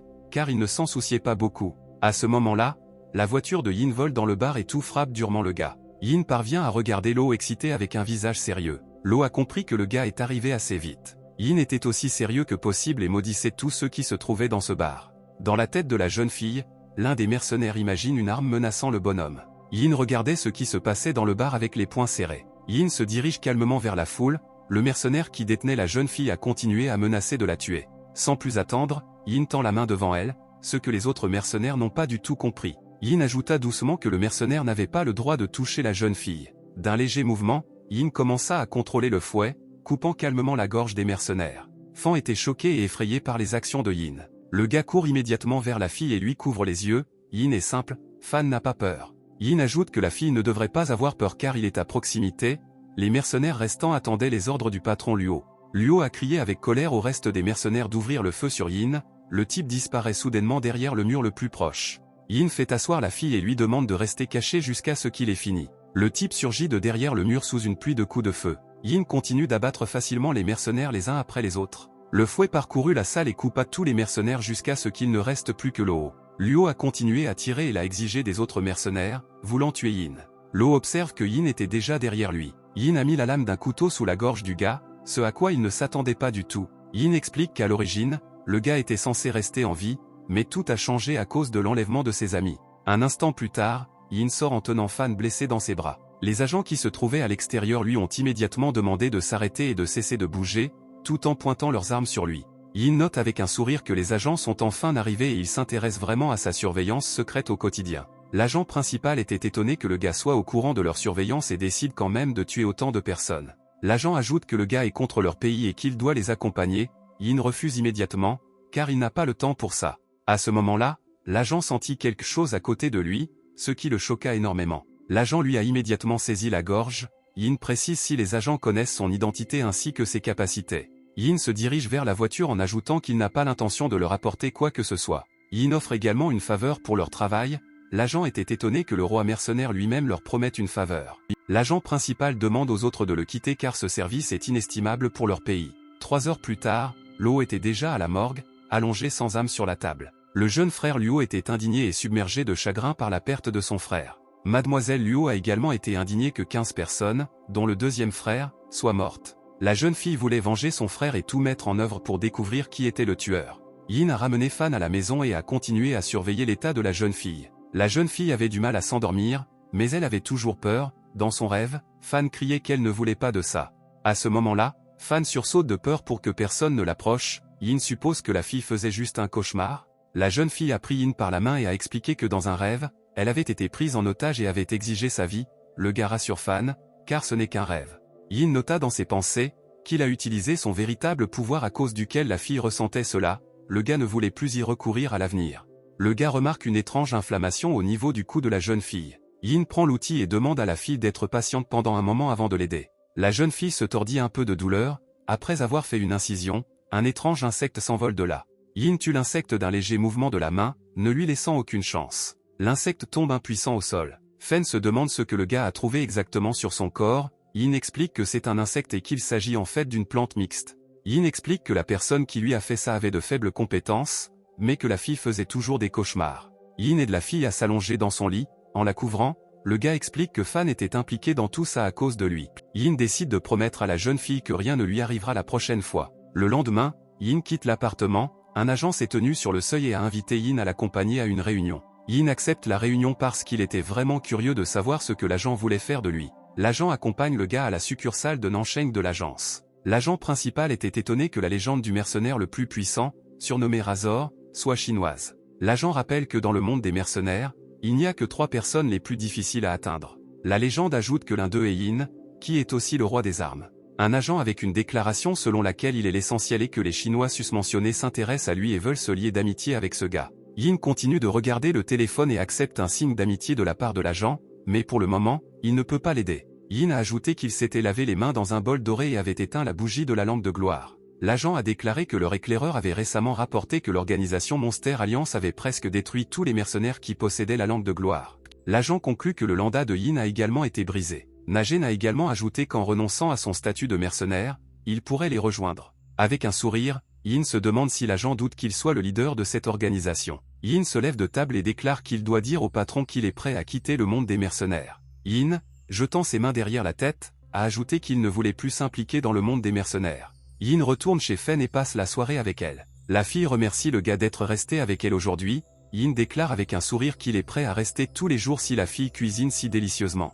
En ce moment, Yin entend un bruit étrange dans la cour. Yin couvre brusquement la bouche de Fan et lui demande de retourner dans sa chambre jusqu'à ce qu'il décide de ce qui s'est passé. Yin remarque 2 inconnus debout à côté de la maison. Et je ne me cache pas aveuglément, je suppose que les maîtres sont venus chez Fan pour une raison. Le film voit Gigi debout dans la rue. Yin comprend que la fille veut attaquer Fan et qu'il doit la protéger à tout prix. Yin fait tomber le verre et remarque un homme debout à proximité. Il crie immédiatement à Gigi de revenir et de le protéger. La fille attaque Yin d'en haut. Le gars ne se souvient pas que la fille obéira à n'importe quel ordre sans exception. Yin essaie de blesser l'homme, mais la jeune fille le couvre brusquement de son corps.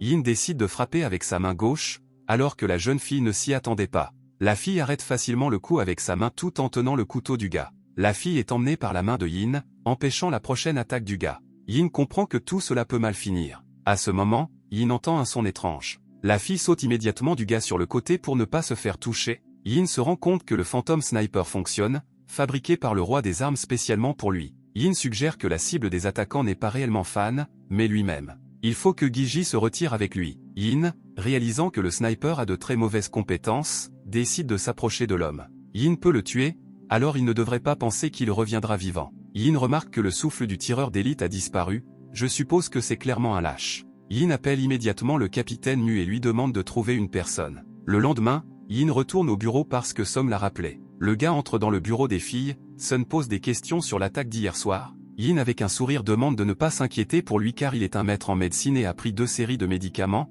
c'est pourquoi il va bien en ce moment. La jeune fille claque la table en déclarant que les préparatifs pour l'annexion de l'entreprise sont enfin terminés et qu'elle doit s'occuper de la loi. Yin se rend compte qu'en fait, la fille n'est pas si simple et il s'avère qu'il avait un plan depuis le début. Sun se demande si cet homme pourra protéger son père jusqu'à la fin de cette guerre. Le Yin de la fille, après tout, est ce que l'eau déteste le plus. Il est demandé à Sun de ne pas déranger car elle aurait étudié son art lorsqu'elle était enfant. Yin demande de ne pas oublier, après tout, il est son garde. Yin, en partant, ajoute que ce soit son père ou elle-même, il ne permettra à personne d'agir contre eux. L'action se déplace au siège de l'entreprise. L'un des subordonnés du directeur rapporte que les actions de la société ont augmenté rapidement grâce au financement. Sun remet les papiers et ajoute qu'elle a rassemblé des preuves contre Xingui et que c'est pourquoi elle s'est adressée aux médias pour en parler. L'homme a noté qu'une panique pourrait surgir dans l'entreprise, mais que cela n'affecterait en aucune façon les investisseurs de Xingui. La jeune fille explique qu'en utilisant des dizaines de comptes, elle a secrètement acheté 2% des actions de Xingui pour environ 1 milliard. Fan montre le moniteur et explique qu'il y a aussi de mauvaises nouvelles, car les actions de Xingui seront vendues, et à ce moment-là, il devrait organiser une vente. Som pensait que cela provoquerait une réaction réduisant la valeur de Xingui. Tous les hommes remarquèrent le génie du plan. À ce moment, Luo, voyant que ses actions commençaient à baisser, devint très irrité. La loi demande de rassurer tous les investisseurs et d'éviter des ventes soudaines. Les subordonnés du gars sont immédiatement d'accord. Yin était intéressé par la situation actuelle. Song a expliqué que les actions de Xingui ont chuté de 6% en moins d'une heure et ont perdu près de 5 milliards de valeur. Yin, en regardant le graphique, comprend la complexité de la situation. Un homme vient voir le directeur et lui demande s'il doit continuer à vendre des actions de Tsinga, puisque la situation des actions de Xingui s'est stabilisée. Sun demande à l'homme de continuer et de ne pas s'arrêter, car elle n'a pas dit d'arrêter. L'homme s'inclina avec approbation et sortit. Yin a décidé de remarquer qu'aujourd'hui, il regardait le directeur général d'un côté. Yin était ravi de la jeune fille pour la manière dont elle avait réalisé ce travail. Yin, gêné, ajoute qu'elle a toujours mené son travail de cette façon et que le gars ne l'a tout simplement pas remarqué. Sun commença à réfléchir attentivement aux derniers mots du gars et à tirer quelques conclusions. Yin sourit à la fille en réponse. Yin ajoute que la fille Tak a l'air beaucoup plus attirante. Yin se détourne et se dirige vers la sortie. Le PDG reçoit un appel sur son téléphone. La jeune fille décroche le téléphone. La secrétaire explique que le président Bi de la fondation Tianyang est déjà arrivé. Sun demande à laisser passer la fille. Bi entre dans la pièce avec un sourire et remarque que Madame Song a subi de très grosses pertes. Song ajoute avec un sourire que si Luo découvre que le président Bi est derrière Tsinga, il n'abandonnera certainement pas. Yin note qu'il s'avère qu'il y a une coïncidence et que Luo a une sorte de lien avec la veuve de Luo Wan. La fille se retourne et prête attention au gars, se demandant comment il connaît le chef de la famille Luo. Yin se présente comme un agent de sécurité, ajoutant qu'il a rencontré Luo à l'étranger alors qu'il faisait la vaisselle. Un homme se précipite dans la salle du PDG et déclare que toutes leurs actions ont été vendues et que les intérêts sont rapidement épuisés. Le président Bi suppose qu'ils sont tous tombés dans le piège de Luo. Sun n'arrivait pas à y croire, car un consortium plus puissant aurait dû être derrière tout cela. Tan est actuellement dans la capitale. Il note que la famille Luo voulait vraiment retourner en Chine, c'est pourquoi elle a commencé à agir si activement. L'homme a également remarqué que Luo Jiaran avait épousé un membre de la famille Mu. En serrant les contractions, l'homme comprit que la ville du Sud ne pouvait plus freiner les ambitions de Luo et que la capitale devait également commencer à agir. Le président Bi ne comprenait toujours pas quoi faire ensuite. Sun pensait qu'il devrait d'abord découvrir qui se trouvait dans les coulisses. L'un des gardes de sécurité du président Bi tend à la jeune fille un téléphone avec un appel sortant. La jeune fille crie immédiatement et se demande si Tang est derrière tout cela et se demande ce que la famille Luo lui a fourni. Tang déclare avec un sourire narquois qu'il a seulement annexé Kinga pour préparer le développement futur de Tangxia à Nansheng. L'homme ajoute également qu'il ne veut pas tenir tête à la famille Tianyang. Tang exige que la fille sorte parce que personne ne récupérera toutes ses prises. Le président B raccroche. Song ne s'attendait pas à ce que Tang lui-même soit leur ennemi, qualifiant l'alliance tout entière de superpuissance au premier échelon de tous les capitaux privés de Huaxia. Le président Bi a compris qu'il ne devait pas compter uniquement sur leurs talents et leurs ressources, car cela ne servait à rien. Yin soupire langoureusement. Song répond au téléphone et explique qu'il ne pourra pas venir à la fête de fiançailles de son frère à Pékin. Miss Mu comprend que l'entreprise est actuellement en crise et souhaite donc inviter Song, car les familles les plus élitistes de Pékin seront présentes au banquet. Miss Mu demande à la fille de venir. Sun réalise le génie du plan de son ami et accepte donc de venir au banquet. Sun était étonné que la personne qui serait avec son frère, à mon avis, soit de la famille Luo. Song comprit qu'il s'agissait de Luo Xiaoxian. 2 jours plus tard, Miss Mu et Song Yin ont pris l'avion de première classe pour Pékin. Miss Mu était indignée que Yin vole avec eux. Yin a déclaré qu'il était l'épine dorsale de l'entreprise et qu'il devait partir. Miss Mu est amusée que le gars s'exhibe trop devant elle. Mademoiselle Mu a également ajouté à Song qu'elle avait récemment appris que Luo Tiansheng et Luo Wan sortaient ensemble. Song se demande qui est Luo Tiansheng. Mademoiselle Mu explique qu'il est un homme respecté et aussi le grand-père du président Bi. Miss Mu ajoute également qu'il est le chef du côté masculin de la famille Luo et que lui et Luo Wan sont frères et sœurs. La jeune fille explique qu'après un accident inconnu, la famille Luaz s'est effondrée et que le côté Luo Wan a dû immigrer à l'étranger et à cause de cela, la famille Luo a décliné. Miss Mu explique également que la famille Luo n'était pas pire que la famille Tang actuelle et qu'après les événements récents, la famille Luo s'est retrouvée. Reunited a attiré beaucoup d'attention. Yin comprenant à quoi servait toute cette scène. Miss Mu et Sun partent joyeusement. Les Yin continuent de suivre le PDG Song. Yin reçoit un appel sur son téléphone. La fille était contente de voir le gars. Xiaoxin a ajouté que le monde mercenaire tout entier avait perdu sa trace et qu'elle ne s'attendait pas à le voir en Chine. La jeune fille voulait le rencontrer au café de l'aéroport. Yin vient à sa rencontre et demande si la fille a entendu parler de lui par la famille Mu. Le gars se demandait aussi si la fille avait rencontré son ex la veille. Yin a demandé si la jeune fille voulait retrouver son ancien amour. La jeune fille explique que le mariage profite à 2 familles et qu'il n'y a pas d'amour, mais elle ne veut pas être égoïste et violer les accords familiaux. Yin suppose qu'il ne s'agit pas simplement d'une réunion, notant que la fille est aussi simple qu'avant. La fille s'intéresse à la raison pour laquelle le gars est venu dans la capitale et essaie d'interférer avec la famille Luo. Yin explique qu'il ne va s'impliquer dans rien et qu'il n'est plus qu'un agent de sécurité à Tsinga. Le gars explique que quiconque s'oppose à son entreprise équivaut à s'opposer à lui. Yin ajoute que si les géants de la capitale décident de lui faire peur, il les détruira volontiers un à un. En ce moment, une rencontre entre Miss Luo et M. Tang a lieu dans la capitale. La jeune fille a remarqué que sa supposition était confirmée et que M. Tang était un maître d'arts martiaux. La jeune fille a confirmé que les personnes qui étudient les arts martiaux chinois anciens peuvent vraiment résister à l'hypnose. Tang demande à parler franchement. La jeune fille espère que M. Tang aidera sa grand-mère Luohan à devenir chef de famille après leur fusion. L'homme ne s'attendait pas à ce que Miss Luo demande une telle chose, il était prêt à aider. Plus près de leur convenu, les invités ont commencé à se rassembler dans la salle de banquet. Le fils aîné de la famille Mu et sa fiancée s'approchaient lentement des invités depuis le 2e étage. Tous les invités ont unanimement fécondé les jeunes mariés. Yin, debout parmi la foule, a également applaudi en regardant ce qui se passait. Certains invités n'ont pas réalisé que l'homme se tenait à côté de Musian. Tang s'approcha et salua les jeunes mariés. Mu s'écarta et ajouta qu'elle ne l'accompagnait qu'au banquet et rien de plus. Tang était satisfait de cette situation, mais voulait quand même que la fille reste avec lui pour toujours. Mu a déclaré qu'elle ne serait jamais fiancée à une personne comme Tang.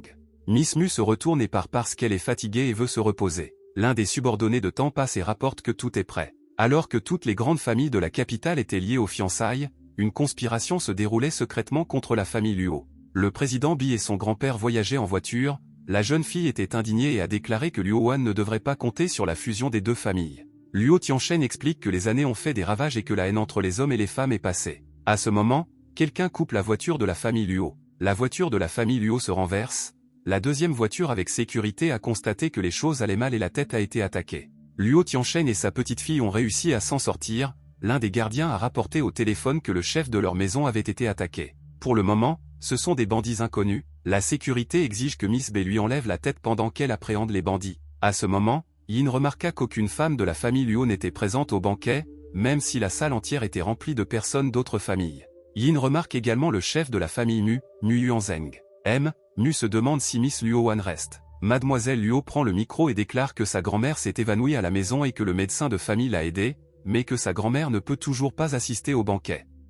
Mu demande à montrer l'état de Madame Luo. La jeune fille décide d'accompagner l'homme. Sun reçoit le message et demande à Yin d'y prêter attention. Sun explique que Miss B est poursuivie par quelqu'un et que Tang et le grand maître de l'épée sont impliqués dans cela. Yin comprend qu'il ne peut plus se cacher, il doit agir car Tang veut apparemment mourir. Le jour approche auprès du responsable de l'agence. Je lui explique que le côté féminin de Luo a attaqué le côté masculin et qu'il vient à son secours. Yin demande à l'agent de s'occuper de Son en son absence. L'agent met à disposition sa voiture. Je confirme qu'il surveillera l'état de Son. Aller au port, où se trouvait Luo avec sa petite fille Bi. L'homme a couvert sa petite fille et a tenu les assaillants à l'écart. L'homme semble être le chef de la famille Luo, demandant pourquoi ils ont été attaqués. L'un des assaillants ne comprend pas de quoi parle le vieil homme. Le bandit se précipite immédiatement sur l'homme en lui déclarant qu'il devrait être l'héritier du trône. Le bandit brandit 2 épées sur l'homme. L'homme remarque qu'il esquive, car c'est comme des bandits. Miss B était très inquiète de l'état de santé de son grand-père. Le bandit a déclaré qu'il n'y avait aucun moyen de s'échapper vivant. À ce moment, quelque chose arrive avec l'épée brisée du bandit. L'épée se dissout dans les mains de l'attaquant. Yin Yi se tenait sur le côté, tenant l'un des bandits. Les bandits s'intéressaient à qui était Yin. Le type s'est présenté comme étant celui qui tuerait les assaillants. Miss B s'est souvenu que c'était le même petit garde. La fille a demandé au gars de partir immédiatement. Les bandits n'ont pas pris le gars au sérieux et voulaient également le tuer. Yin ramasse la pipe qui se trouvait à côté de lui. Les bandits ont été surpris que le gars soit capable de soulever un si gros tuyau. Yin s'est jeté sur les bandits de toutes ses forces. Le leader parmi tous les criminels parvient à bloquer les coups de Yin. On ne sait pas qui intéresse Yin car il était doué avec les armes. Yin se présente comme son père, ajoutant que s'il ne le croit pas, il devrait se rapprocher de lui. Par mal, des inconnus coupent le tuyau en morceaux et veulent tuer Yin. Un inconnu saute soudainement sur le gars. Yin continue de regarder le bandit calmement. À ce moment-là, il ne sort pas de couteau et bloque le coup de l'attaquant. Yin esquive facilement chaque coup et en atterrit plusieurs lui-même. L'inconnu suppose que le type veut détruire son dentan. Yin confirme ses suppositions.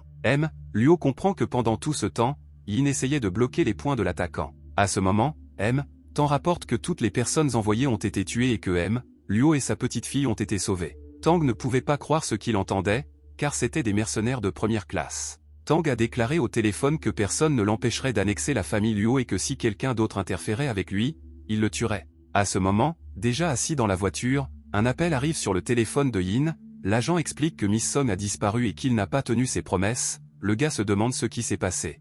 L'agent explique que le banquet s'est terminé plus tôt que prévu et que certains invités ont provoqué une agitation, provoquant la séparation des agents et de Son. L'agent ajoute qu'il suffit de demander de l'aide à Yin. Le gars déclare qu'il laissera Miss B et Luo dans la voiture, ajoutant que l'agent les emmènera à l'hôpital. Yin retourne dans la salle où le banquet a eu lieu plus tôt. Au deuxième étage, derrière l'une des grilles, se trouvait un sniper. L'homme n'allait pas le laisser partir cette fois, et il esquive facilement, réalisant qu'il s'agit à nouveau du Phantom Rifle. Yin, d'un léger mouvement de la main, jette son couteau vers la balustrade. Un mercenaire inconnu tombe au premier étage avec fracas. Yin note que le tireur d'élite était trop imprudent, l'arme de l'homme s'est désintégrée en particules suite à la chute. Yin monte au deuxième étage et demande aux hommes où se trouve Tang maintenant. Une douzaine de gardes ont regardé le gars. Yin demande également mardi où se trouve le côté féminin de la famille Luo et Son. Les agents se précipitent sur le gars sans plus attendre. Yin décide d'utiliser sa technique de signature avec un sourire narquois. Yin rit et soulève l'un des agents, remarquant qu'il peut enfin s'amuser. Yin disperse facilement tous les agents qui l'attaquent. Au bout d'un moment, je ne me retrouve plus complètement seul, tous les gardes sont immobilisés. L'un des gardes de confiance du gars est un monstre tout en essayant simultanément de charger un pistolet. Yin s'approche du gars en riant et démonte son arme. Le gars demande à plusieurs reprises à l'homme où est son objectif. L'homme signale immédiatement qu'il doit se rendre au 12e étage.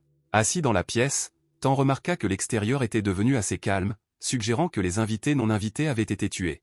Yin entre silencieusement dans la pièce où tout le monde était assis. Plusieurs gardes ont tenu Miss Song avec une machette autour du cou. Yin demande à nouveau s'il est menacé. Miss Song demande au gars de partir immédiatement car ça n'en vaut pas la peine. À ce moment, Yin se souvient de la façon dont il a perdu son partenaire sur le champ de bataille. De toutes ses forces, la jeune fille a demandé au gars de rester et de continuer à vivre. Yin revient à la réalité et commence à trembler légèrement. Bronzé avec un ricanement et il devra les écouter. Yin Tom soupire, vous comprenez que Tang et le côté féminin de Luo se sont unis. Yin suppose qu'après avoir tué Son, toute la responsabilité retombera sur les épaules du garde. Miss Luo a traité le garde d'intelligent et a voulu jouer un peu plus avec lui avant de faire de sa vie un enfer.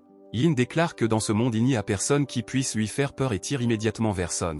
Yin frappe l'épaule de la personne qui tient Son, le faisant s'éloigner en se tordant de douleur. Yin accourt soudainement et emmène la fille. Le deuxième gardien, sans avoir le temps de réagir, regarde le type s'enfuir. Yin et Son étaient déjà près de la sortie. Le gars a dit qu'il n'allait pas s'enfuir. Yin a ajouté qu'il avait appelé Mu il y a longtemps et qu'il avait enregistré toute la conversation à l'avance, afin qu'il ait suffisamment de preuves pour arrêter tout le monde. À ce moment, la vieille Miss Luo entre dans la maison. La femme ne prononce qu'un seul mot, paria. À ce moment, les forces spéciales entrent dans la salle. Tang se rend compte que Yin n'était qu'un leurre. Les subordonnés de Mu Xiangui ont libéré les membres du côté féminin de la famille Luo. Tang n'arrivait pas à croire ce qui se passait. Tang et Miss Luo ont été arrêtés. Tang a déclaré que ce n'était pas la fin pour Yin. Miss Luo baissa le regard alors qu'elle se tenait devant sa grand-mère. La femme a dit à sa petite-fille qu'elle était déçue d'elle. La femme se détourne de Miss Luo et s'éloigne. Yin, se tenant à l'écart, pense qu'il vaut mieux qu'une femme engage la sécurité. Au bout d'un moment, Son et Yin arrivent pour rencontrer la fille aux cheveux blancs. La jeune fille a souligné à quel point Miss Song avait eu de la chance de la rencontrer aujourd'hui. La jeune fille voulait jouer le rôle d'une artisane de la paix. La jeune fille était le président du suprême Hong Xiang, Que Fei Yang. Kyung a demandé de serrer la main de Tang Xianan pour que les combats s'apaisent. Son n'a pas bien compris les paroles de Miss Ke, car Tang avait été arrêté à ce moment-là. Dans ses pensées, Yin remarqua que méritait la première place sur sa liste de beauté. Son a précisé si Tang n'avait pas obtenu ce qu'il méritait. Que explique à la fille que personne ne tiendra Tang pour responsable. Que, buvant une tasse de thé, ajoute que Tang est rentré chez lui et que sa famille est de première classe. La jeune fille rappelle que Tsinga possède encore de nombreuses actions entre les mains de Tang. Que pensait que Tang pouvait mettre Tsinga en faillite à tout moment. Son a souligné que cela ne serait pas si facile à faire pour un homme. Que s'appuie sur la table et propose ses services, garantissant que tout ira bien pour Kinga si Miss Son est prête à conclure un accord. La jeune fille lui a proposé de lui donner Yin, qui se tenait derrière Son, et de faire comme s'il n'avait jamais existé. La fille avait besoin de trouver un homme pour sa sœur Yang. Que savait que Yin était un disciple d'une secte mystérieuse. Son refuse l'offre sans plus attendre, soulignant que le gars est un employé de son entreprise. Inya n'était pas contente que la fille l'appelle simplement un employé. Son a ajouté que même si la société faisait faillite, elle ne vendrait toujours pas Yin. Son prend Yin par la main et lui demande de partir, car ils n'ont plus rien à discuter. La fille commence à tirer la main de Yin, ce que le gars remarque. Yin a d'étranges souvenirs dans la tête. Yin se souvient de son partenaire. La jeune fille lui proposa de lui couvrir le dos une dernière fois. L'un des gardes de Que déclare qu'ils ne partiront pas si facilement. Le garde attaque soudainement par derrière. Yin parvient facilement à bloquer le coup de l'homme. L'homme traite Yin d'un doigt arrogant et décide d'attaquer à nouveau. Yin décide d'utiliser la technique et de frapper à nouveau. Les autres gardes remarquent que Yin a utilisé la technique de la main pulsée. Le principal d'entre tous remarqua qu'il fallait l'attraper et découvrir le secret de la secte disparue. Yin se rend compte que les personnes qui se tiennent devant lui appartiennent à la faction Emei. Les gardes décident d'attaquer le gars en même temps. Les gardes sortent leurs épées et se préparent à une attaque générale. Yin, à son tour, sort une arme à feu, appelant ces salopards sans scrupules qui ne rêvent que de le vaincre. Yin prit la main de Son et se prépara à se défendre. Yin se demande s'ils envisagent toujours de l'attaquer. Kion exige que les gardes partent et libèrent Yin et Son. Kion s'occupa de Yin avec colère, remarquant dans ses pensées qu'il se reverrait. Les Son croient que je veux juste prendre Yin pour me venger, je me demande ce que le gars en pense. Yin ne le sait pas non plus et demande à la jeune fille de retourner rapidement à Nansheng. Dans ses pensées, Yin remarqua que la faction Emei essayait de retrouver son maître. Sun remarque des messages sur son téléphone indiquant que quelqu'un essaie de vendre des actions de Tsinga. La jeune fille a immédiatement voulu contacter la direction de l'entreprise afin que tout soit fait pour vous. Sun retourne chez lui et discute en vidéo avec Fan. La fille explique que tout va bien. À ce moment, Yin se tenait derrière moi et je regardais la chambre de Sun. Fan a ajouté que tous les partenaires de leur entreprise ont cessé de coopérer en raison de la pression des 4 familles. Sun baissa la tête et comprit que cela pourrait les détruire. Sun réfléchit à ce qu'il allait faire ensuite. Yin remarque l'état dépressif de la jeune fille. Yin pose sa main sur l'épaule de la jeune fille et lui demande de ne pas s'inquiéter car ils ont toujours un autre moyen. Sun a remercié le gars pour son soutien. Yin demande à nouveau s'ils ont d'autres méthodes. Sun explique qu'il dispose d'un moyen impossible pour collecter une énorme somme d'argent. Yin précise quel est le montant requis. La jeune fille croit en l'authenticité de 200 milliards. Yin était perdu en face pour le moment car pendant toute sa carrière, il n'avait gagné qu'1 milliard. Sun explique que les 4 familles ont investi des dizaines de milliards en bourse et que pour les battre, elles devront investir 200 milliards en 2 heures. À ce moment, une fille sur mon téléphone accepte un appel. Kyung a expliqué que puisque la fille s'opposait à elle, cela ne se terminerait pas bien. Sun déclare qu'elle ne leur cédera en aucun cas sa compagnie. Yin, debout derrière, sourit devant l'optimisme de la jeune fille. Yin décide d'ajouter que ce n'est que de l'argent et demande de lui laisser cette tâche. Sun se retourne brusquement et se demande pourquoi il crie comme ça parce qu'elle avait peur. Quelques minutes plus tard, Yin a appelé l'un d'entre eux ainsi que ses amis. L'homme salue son ami, mais lui demande de ne l'appeler à aucun moment. L'homme a également remarqué que le gars avait quitté le monde des mercenaires et qu'il avait donc quelque chose pour lui. Yin a demandé à son ami d'emprunter une petite somme. L'homme a ajouté qu'il avait entendu dire que le compte du mercenaire avait été bloqué parce qu'il avait quitté le monde des mercenaires. L'homme a demandé à Yin de nommer le montant requis. Yin évalue le montant à 30 milliards de dollars. L'homme a été choqué par une si grande demande. Yin a ajouté qu'il était prêt à parler en retour des 10 meilleurs consortiums, car il avait une idée de ce qu'ils étaient. L'homme a dit que si le gars dit la vérité, alors il est prêt à prêter le montant requis. Yin dit à la jeune fille en souriant qu'il a trouvé 200 milliards de yuan. Sun ne comprenait pas quel genre de personne était réellement Yin. Le lendemain, la compagnie se retrouve face aux 4 grandes familles de la capitale et choque tout le monde. Pendant un certain temps, le nom de l'entreprise s'est instantanément répandu dans tout le pays. Tout le monde voulait coopérer avec eux. À ce moment, le président Bi était toujours à l'hôpital. La fille a remercié Inya de l'avoir sauvé. La jeune fille a souligné qu'elle ne s'attendait pas à découvrir qu'un petit agent de sécurité pouvait avoir autant d'argent. La fille commence à être attirée par le gars, ajoutant qu'elle ne se soucie pas de qui est le gars. Elle l'a invité à rejoindre la société Tianyang et elle pourrait alors lui donner tout ce qu'il voulait. Yin remercie Bi pour l'offre, mais il aime occuper son emploi actuel. La jeune fille s'allonge immédiatement sur le lit et remarque qu'en raison du récent incident, le côté féminin de Luo part pour l'Europe. Yin a ajouté avec un sourire qu'il ne pouvait pas le faire aussi facilement, car il avait encore un cadeau pour eux. Alors qu'il était sur le toit, Luo a dit à sa sœur que leur hélicoptère serait là dans 10 minutes. Luo baissa la tête et crut que c'était lui ou sa sœur qui était à blâmer. Mademoiselle Luo a déclaré que c'était à cause de Yin qu'ils étaient tombés et s'étaient blessés. La jeune fille n'allait pas abandonner si facilement. Luo comprit qu'il ne parviendrait pas à le vaincre. Il se demandait quel était le plan de sa sœur. À ce moment, Yin se dirige vers le toit derrière les transformateurs et se demande qui l'a appelé. Luo était indigné par la présence de ce type. Yin a ajouté qu'il avait entendu dire que le couple partait, alors il est venu offrir un cadeau. Luo lui a demandé de ne pas les approcher. À ce moment, une longue épée apparaît derrière le dos de Yin. Yin parvient à le bloquer avec sa montre. Yin rebondit devant son visage, un inconnu apparaît. L'homme se présente comme un ancien de la Great Sword Sect. Yin a remarqué que le gars cachait sa présence. Il a compris que son abonné était assez puissant. L'homme, sans plus attendre, décide d'attaquer à nouveau Yin. L'homme brandit sa lame tranchante vers le gars. Dans les dernières secondes, Yin parvient à revenir. En sautant en arrière, Yin atterrit à côté de la falaise. Un autre homme apparaît devant lui, qui est aussi un autre aîné. Les hommes bloquent le passage d'Inya pour poursuivre sa retraite. Miss Luo a noté avec un sourire que Yin allait mourir aujourd'hui et grand-mère avait raison de dire que le plan fonctionnerait. Miss Luo pensait qu'il pourrait se venger de Ying à cause du deuxième frère. Lo ne comprenait pas comment la jeune fille savait qu'elle était impliquée dans la mort de son deuxième frère. Yin se ferait un chemin à travers le couple, remarquant qu'il ne faut pas sous-estimer les femmes de la famille Luo. Yin frappe Miss Luo au ventre et tombe au sol pour quelque chose. Yin attrape également la main de Lo. Lo a exigé que Yin s'arrête. L'épéiste se présente rapidement et frappe Lo avec son épée, ce à quoi le gars ne s'attendait pas du tout. Le deuxième côté swordsman en attaque également un autre, ajoutant que Yin ne pourra pas s'échapper. Yin décide de sauter d'une falaise. Yin dit au revoir à tout le monde et souhaite les rencontrer bientôt. Yin leur dit au revoir d'un air moqueur. L'un des hommes au sang critique, rejeté par les arts martiaux, le deuxième homme est de Lo et la fille. Yin parvient à forcer l'une des fenêtres des immeubles, le gars pensait que s'il avait eu juste un instant de plus, il aurait pu tomber. Yin remarque que la situation actuelle est plus dangereuse que ce à quoi il aurait pu s'attendre. Yin décide de demander de l'aide à Mercure. Yin et Som s'assoient dans un restaurant et dînent. Le serveur explique qu'un inconnu est arrivé dehors pour voir le président Som et souhaite le rencontrer. Inya s'intéresse à cet homme et lui permet d'entrer. Som se demande si Yin a vraiment des amis à Pékin. Un homme entre dans la pièce et déclare immédiatement que son aîné lui a donné quelques mots que l'homme allait exprimer. L'homme commence son monologue en disant que le gars a fait du mal à ses élèves à plusieurs reprises et que maintenant Yin doit venir s'incliner. Yin demande avec un sourire ce qui se passera si le gars ne vient pas. L'homme ajoute que sinon ses amis pourraient être blessés. L'homme rappelle que Yin a beaucoup d'amis à Nancheng. Sun se lève de table et dit à l'homme de se calmer, parce que sinon elle va appeler la police. Sun explique au gars qu'il ne devrait pas y aller à cause de Kinga. La fille avait prévu d'y aller elle-même. Yin explique que la jeune fille a mal compris. Yin ajoute que cela n'a rien à voir avec Tsinga, ils sont venus le chercher. Le gars se souvient qu'alors Luo Wang a forcé Luo Xiao, qui aime Yin, à choisir entre sa famille et l'amour, et qu'à la fin Luo a choisi la famille à cause de laquelle elle a été forcée de partir. Yin a remarqué qu'il est maintenant beaucoup plus fort qu'avant et Luo Wang craint que le gars ne se venge du côté féminin de la famille Luo à l'avenir. Yin déclare qu'il ne permettra pas que la fille soit offensée, car il a un assistant.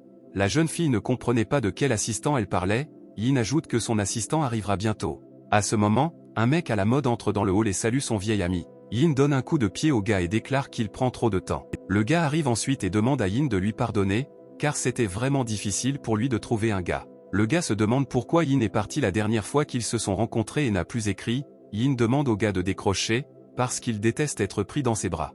Le gars remarque Sun debout là, traitant la fille de princesse. Le gars demande si la fille est une princesse. Yin frappe le gars à la tête, déclarant qu'il a fait une erreur à propos de l'homme. Le gars recommence à s'excuser. Le gars se rapproche et se présente à Sun sous le nom de Mercure, se faisant appeler le frère aîné de Yin.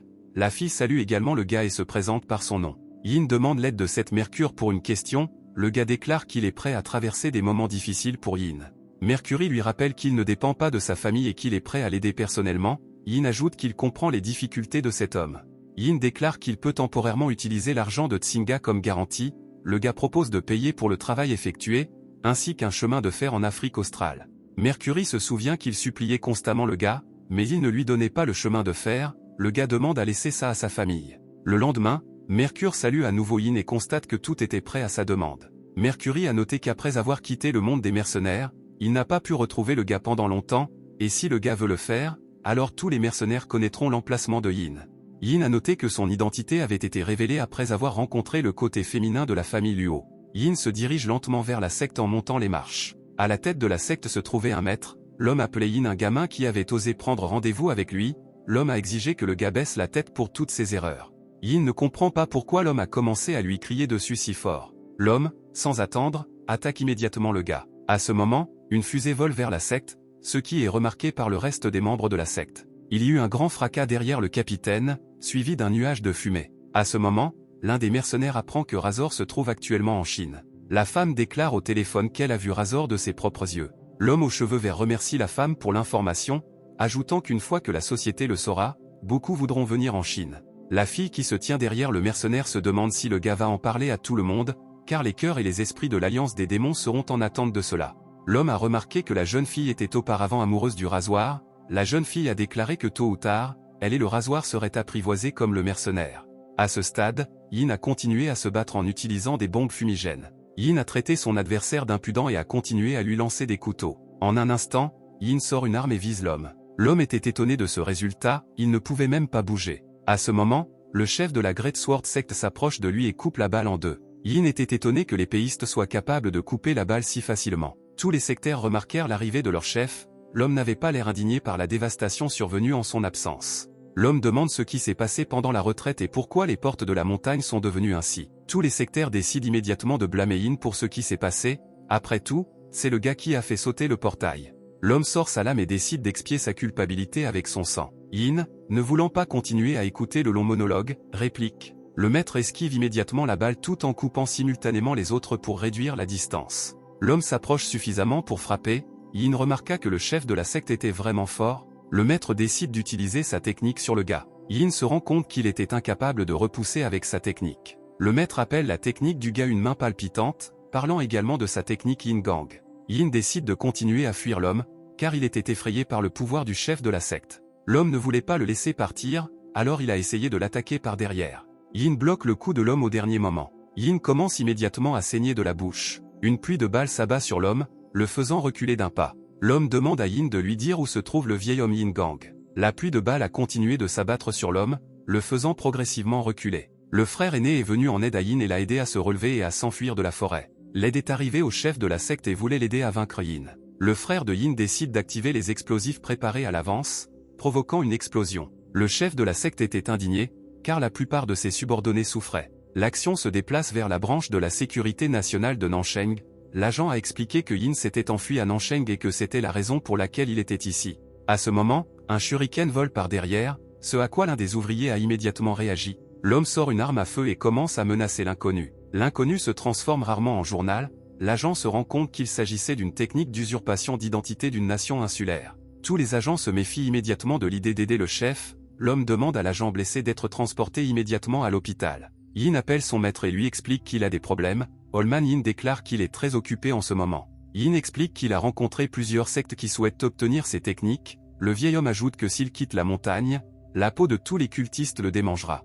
Yin ajoute que toutes les sectes ont une sorte de relation avec le vieil homme et que le maître doit s'en occuper. Holman Yin explique que la technique que Yin utilise constamment s'appelle Metong Fan et qu'elle est la plus rare de toutes. Yin demande, puisque le maître était sous la dynastie Qing, quel âge il a. Holman Yin prétend qu'il a réussi à vaincre 10 sectes en même temps. Yin a noté qu'à cette époque, son maître était invincible. Yin se demande pourquoi le maître se cache dans les montagnes depuis des décennies, ajoutant que le Taohui est spécifiquement destiné à la cultivation. Le vieux Yin dit immédiatement qui était Taohui et ajoute que le gars saura bientôt quand son maître quittera la montagne. Yin demande de ne pas raccrocher au nez de son maître et de sauver son élève. Le maître exige que le gars, avec l'aide de ses conseils, puisse trouver un moyen de vaincre toutes les sectes. Yin regarde au loin et comprend la gravité de la situation. L'action se déplace vers le mont Emei dans la salle de réunion. L'un des maîtres présents dans la salle a noté qu'ils avaient réussi à trouver la cachette de Yin à Nancheng.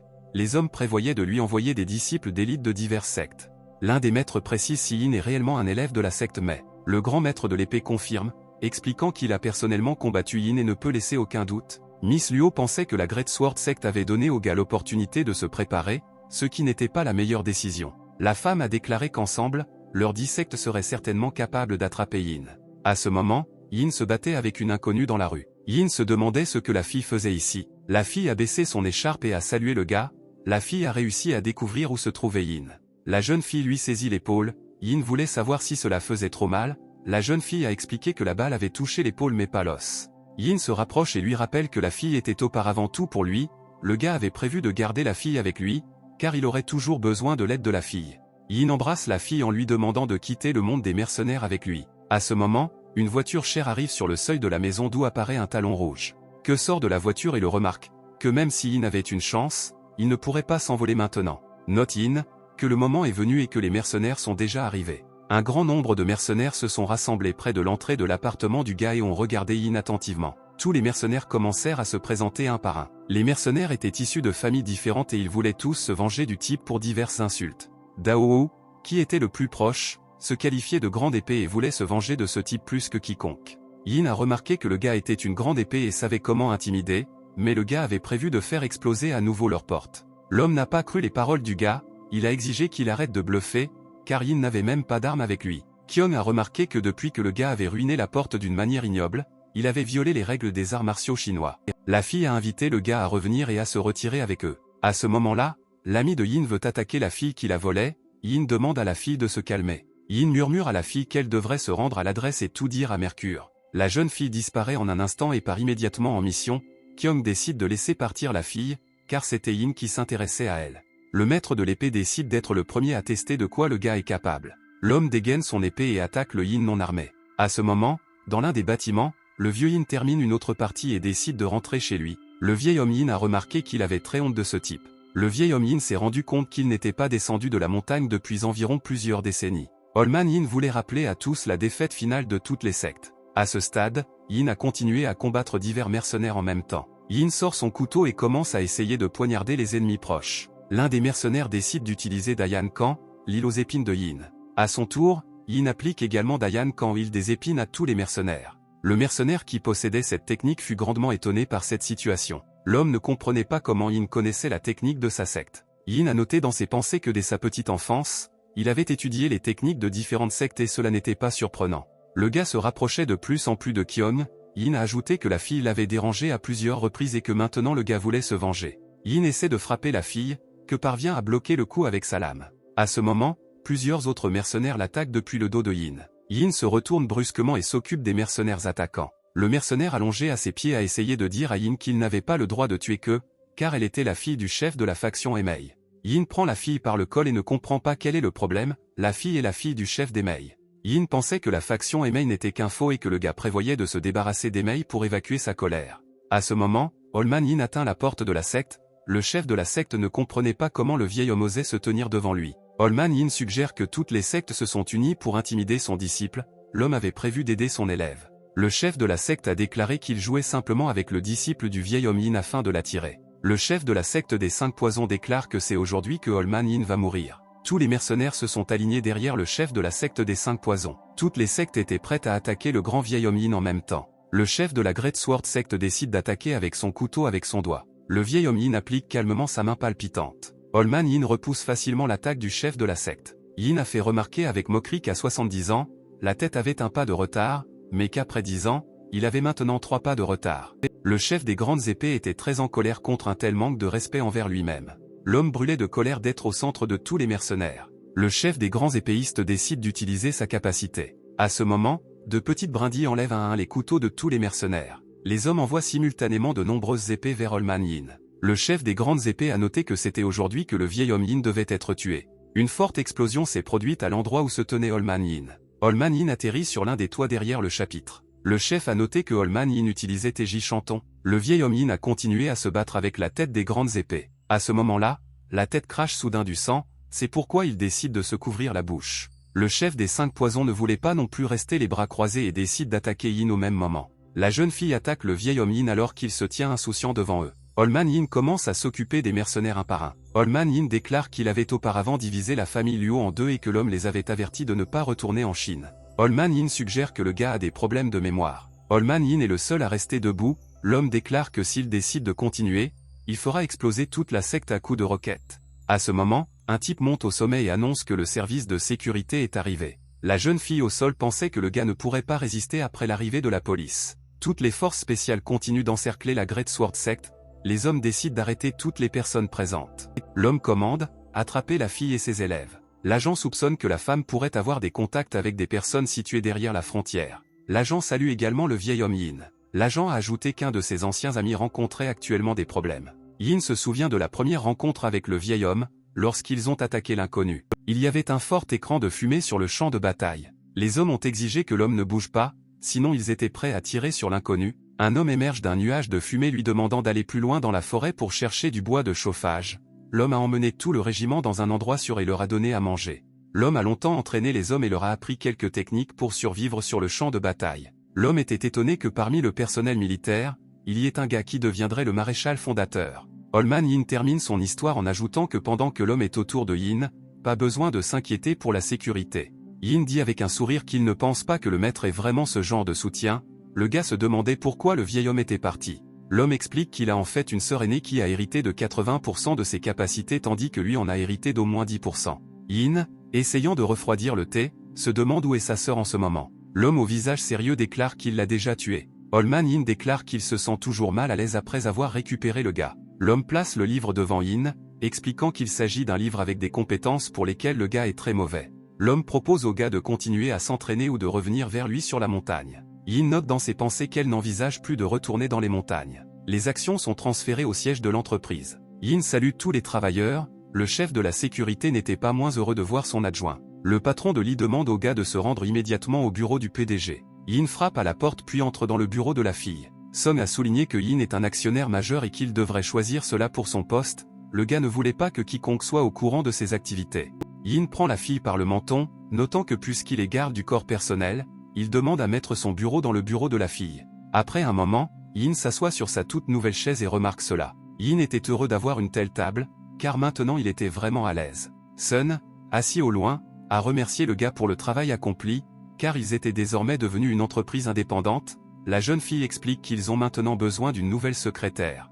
Yin déclare qu'il a une recommandation d'une fille. Sinra, debout en face de Sun, demande à nouveau si Sun veut qu'elle devienne sa secrétaire. Sun nomme calmement les conditions de travail ultérieures, ainsi que le salaire. La fille remercie pour l'offre et accepte instantanément une offre aussi alléchante. Sun a remarqué que tout était grâce aux recommandations de Yin et que c'était lui qui faisait tout. Sinra s'est rapprochée du gars et l'a également remercié pour tout ce qu'il a fait pour elle. Tout le monde dans le bureau discutait de qui était Yin, tout le monde voulait lui faire plaisir. Sun leur rappelle que la plus grande réunion des directeurs exécutifs se tiendra en Europe et qu'ils doivent assister à cette réunion.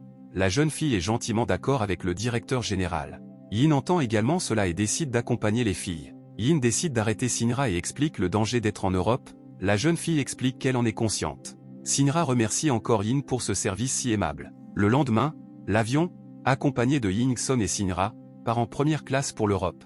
Lorsque Yin Jiu a quitté la Chine, il est allé chez les Song, qui se sont enlevés le seau et il est à nouveau une bête éveillée. Parmi la foule, Song s'est approché lentement, accompagné de son garde du corps et de sa secrétaire. Il y avait aussi une fille debout parmi la foule, elle remarqua que le roi mercenaire marchait à nouveau avec la princesse. L'action se déroule dans un manoir en Belgique. Le type assis dans la voiture remarque que les douanes ont signalé qu'en une demi-journée, elles avaient empêché plus d'une centaine de mercenaires d'entrer dans le pays, mais il y a des exceptions. À ce moment, Yin, avec Song et Shinra, entre dans le bâtiment. Sinra a été stupéfaite par l'ampleur d'une telle réunion. Un grand nombre de personnes différentes se sont rassemblées dans la salle et ont regardé attentivement le couple entrant. Shinra se sentait un peu nerveuse à cause des regards des gens. L'agent à l'entrée a noté que le manoir est actuellement l'un des endroits les plus dangereux au monde. Yin déclare publiquement que si les gens dans la salle ne veulent pas mourir, alors ils devraient sortir d'ici aujourd'hui, sinon Yin était prêt à repousser tout le monde. Tous les mercenaires commencèrent à regarder de plus près Yin et les filles. Les visages des mercenaires se sont soudainement transformés en visages heureux, car tout le monde a compris que devant eux se trouvait le grand roi des mercenaires. Tout le monde s'est précipité vers le gars, se faisant appeler fan, beaucoup voulaient prendre une photo avec le grand mercenaire. Sans un autre mot, Yin frappe le gars le plus proche de lui à la poitrine. Le reste des mercenaires ont été étonnés de cette réaction, car le gars s'est envolé à plusieurs mètres. Yin explique ses actions en disant qu'il ne permet à personne qu'il rencontre de s'approcher trop près de lui. Yin ajoute que la prochaine fois, quiconque s'en approchera sera immédiatement éliminé. Le frère aîné de Yin les attendait au deuxième étage lorsqu'ils se sont rencontrés, notant que même si Yin avait quitté le monde des mercenaires, il restait toujours le plus populaire et le plus célèbre. Yin suppose que quelqu'un divulgue délibérément sa position, le gars a également noté que les invitations à tout le monde avaient une raison. Yin comprend que ce ne sera pas la seule surprise qu'il lui préparera. Yin invite la fille à aller dans leur chambre et à se retrouver plus tard, tout le monde est d'accord avec la décision du gars. Yin entre dans sa chambre et observe une inconnue dans la pièce. Yin se demande comment la fille a pu l'atteindre, se demandant si la fille a peur d'être découverte. Yin comprit qui était devant lui. La jeune fille commence à enlever son masque, expliquant que Mercure ne se soucie pas de sa sécurité et c'est pourquoi elle est arrivée. Yin remarque qu'un grand nombre d'agents le surveillent et ce serait déplorable s'il découvre qu'il y avait une mercenaire dans sa chambre. La jeune fille ouvre sa mallette révélant un grand nombre d'armes. La fille invite le mec à prendre l'arme lorsqu'il décide de manger. Yin et la fille sortent se promener, le mercenaire a continué à surveiller la situation autour du périmètre. La jeune fille remarque soudain des personnes étranges derrière elle. La jeune fille recule en réalisant qu'elle a été attaquée par des ninjas. Le clan ninja frappe simultanément à l'endroit où se trouvait la jeune fille. Tous les ninjas déclarent qu'ils doivent tuer la jeune fille à tout prix, en l'attaquant violemment. La jeune fille parvient à bloquer l'attaque d'un des assaillants avec sa lame. Plusieurs autres mercenaires attaquent la jeune fille par derrière. À ce moment, un couteau accroché à une chaîne vole vers les assaillants. Tous les mercenaires subissent des dégâts au niveau de la poitrine avec un cri. Yin se tient à côté de la fille, remarquant que White s'est associé au roi ninja pour attaquer. Yin ramasse l'épée tombée du ninja précédent. Le gars, d'un mouvement brusque de la main, blesse un autre attaquant. Le mercenaire se transforme soudain en bûche. Yin se rend compte que c'était un appât et demande à la jeune fille d'être plus prudente car il y avait plusieurs jounins ici. Les gens à proximité ont soutenu Yin, l'appelant leur idole. Le Yin exige que les gens prennent du recul et ne s'approchent pas. Tout le monde était furieux, il voulait aider ce type. D'un seul coup, le ninja neutralise la moitié de la foule entière. Yin se rend compte qu'il n'a réussi à éliminer que la moitié des mercenaires. des ninjas entourent soudain le gars. Yin tend la main devant lui. Yin exécute une série de coups, neutralisant les ninjas les uns après les autres. Le ninja restant a utilisé une technique inhabituelle sur les gens, ce que Yin lui-même a remarqué. Yin décide d'attaquer le ninja avec son couteau. Yin entre dans la bataille avec l'inconnu, mais il repousse facilement le coup du gars, ce que Sun remarque également. Yin note également que l'attaquant n'avait pas les compétences des ninjas, mais celles des habitants de l'île. L'homme ne comprit pas comment sa lame commençait à s'effondrer sous la pression de Yin. Yin a noté avec moquerie que la lame du gars devrait être affûtée. Yin sort également une arme à feu. Finalement, Yin parvient à vaincre tous ses attaquants. Yin part calmement, s'essuyant les mains. Il ne comprend pas comment il a pu le remarquer, notant que l'ordre public à Bruxelles doit être renforcé et qu'il l'aurait aidé à y faire face plus tôt. Une voiture était garée non loin des lieux. Les hommes à l'intérieur ont été indignés par l'incident. Yin sort une cigarette et en allume une, essayant de se détendre. Yin lève une main et invite le reste des mercenaires à se battre à ses côtés et à protéger l'hôtel. Divers mercenaires sont stationnés autour de l'hôtel. Le propriétaire de l'hôtel a été étonné de cette situation, car ce sont tous des bandits et il n'y a aucune loi pour eux. Il y avait aussi un grand nombre de mercenaires divers à l'entrée. Yin, alors qu'il était dans la pièce, a continué à parler avec son vieil ami. La jeune fille croyait qu'en fait les inconnus la poursuivaient désespérément et non pas parce qu'il était un traître. La jeune fille ajoute avec embarras qu'elle est prête à le dire uniquement à Inya.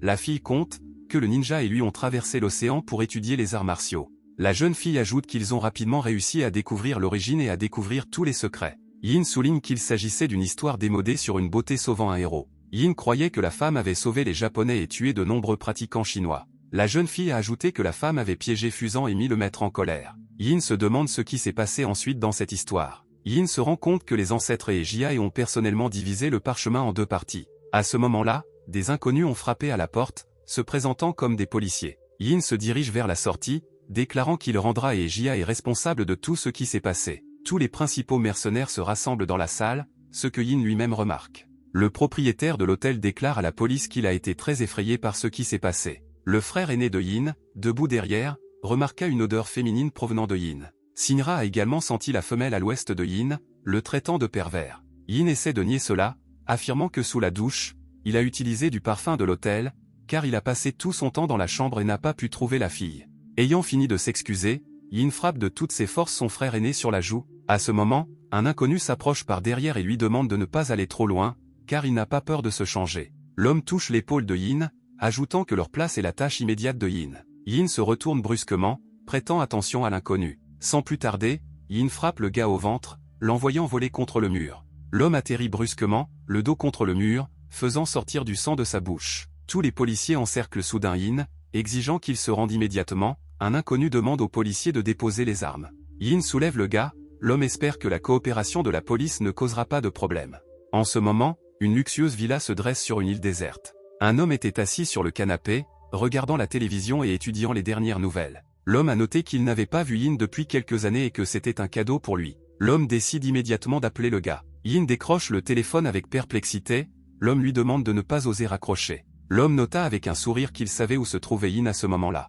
Yin a ajouté que peut-être la cérémonie d'aujourd'hui était trop accueillante et que ses amis ont failli mourir. Le gars décide de mettre fin à la conversation et jette le téléphone sur la table de nuit la plus proche. Yin s'allonge sur le lit et réfléchit aux événements récents dans sa tête. Yin se souvient de divers autres moments de la journée passée. Yin remarque le luxueux bâtiment où a eu lieu la cérémonie de signature. Yin était vraiment enthousiasmé par cette cérémonie. De retour chez lui, Yin demande si leur vol est à midi. Sun a déclaré que leur vol était prévu pour demain et que le PDG a acheté un hôtel où ils resteraient jusqu'à demain et que ce serait leur première étape en Europe. Yin, sortant du taxi, appelle un ami et lui demande de l'aider immédiatement à cuisiner. Yin remarque un inconnu caché derrière une poubelle. À ce moment, un inconnu, assis à table et lisant un livre, demande à la jeune fille de venir vers lui. La jeune fille s'approche lentement. La fille serre le gars dans ses bras et lui rappelle que pendant tout ce temps, le gars avait l'intention de vaincre Razor. L'homme prend brusquement la main de la jeune fille. Sans plus attendre, le gars se lève et se dirige vers la sortie. Il était énervé par la compagnie de la fille. La fille a déclaré qu'elle avait trahi Razor pour le bien du gars. Elle était furieuse de la façon dont le gars l'avait traité. Le gars déclare que chacun fait ce qu'il a à faire. La jeune fille était indignée par le comportement du gars. À ce moment, Yin avait déjà découvert qui se cachait derrière la poubelle.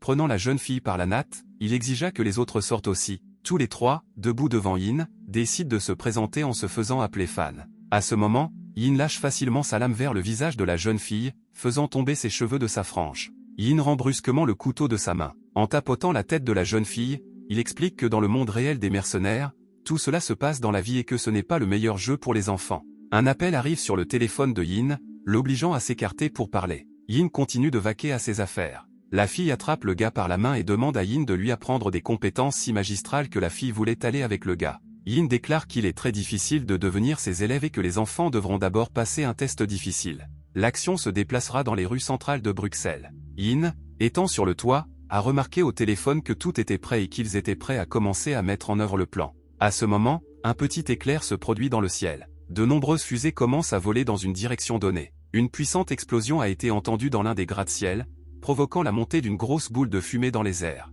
Yin a remarqué que l'ennemi qu'il connaissait avait agi sans pitié et avait ouvert le feu avec des missiles basés au sol. De nombreuses personnes sous le bâtiment paniquent et tentent de quitter la zone d'urgence. Une forte sirène d'alarme retentit dans le bâtiment. Yin explique avec indignation qu'il avait besoin de fusées anesthésiées et de gaz lacrymogène et, si possible, de ne pas faire autant de bruit. Le type au téléphone rappelle que Yin avait auparavant donné la préférence à ces missiles et c'est pour cela qu'il les a tirés. Le trio qui écoute la conversation avec DTMC qualifie Yin de cruel.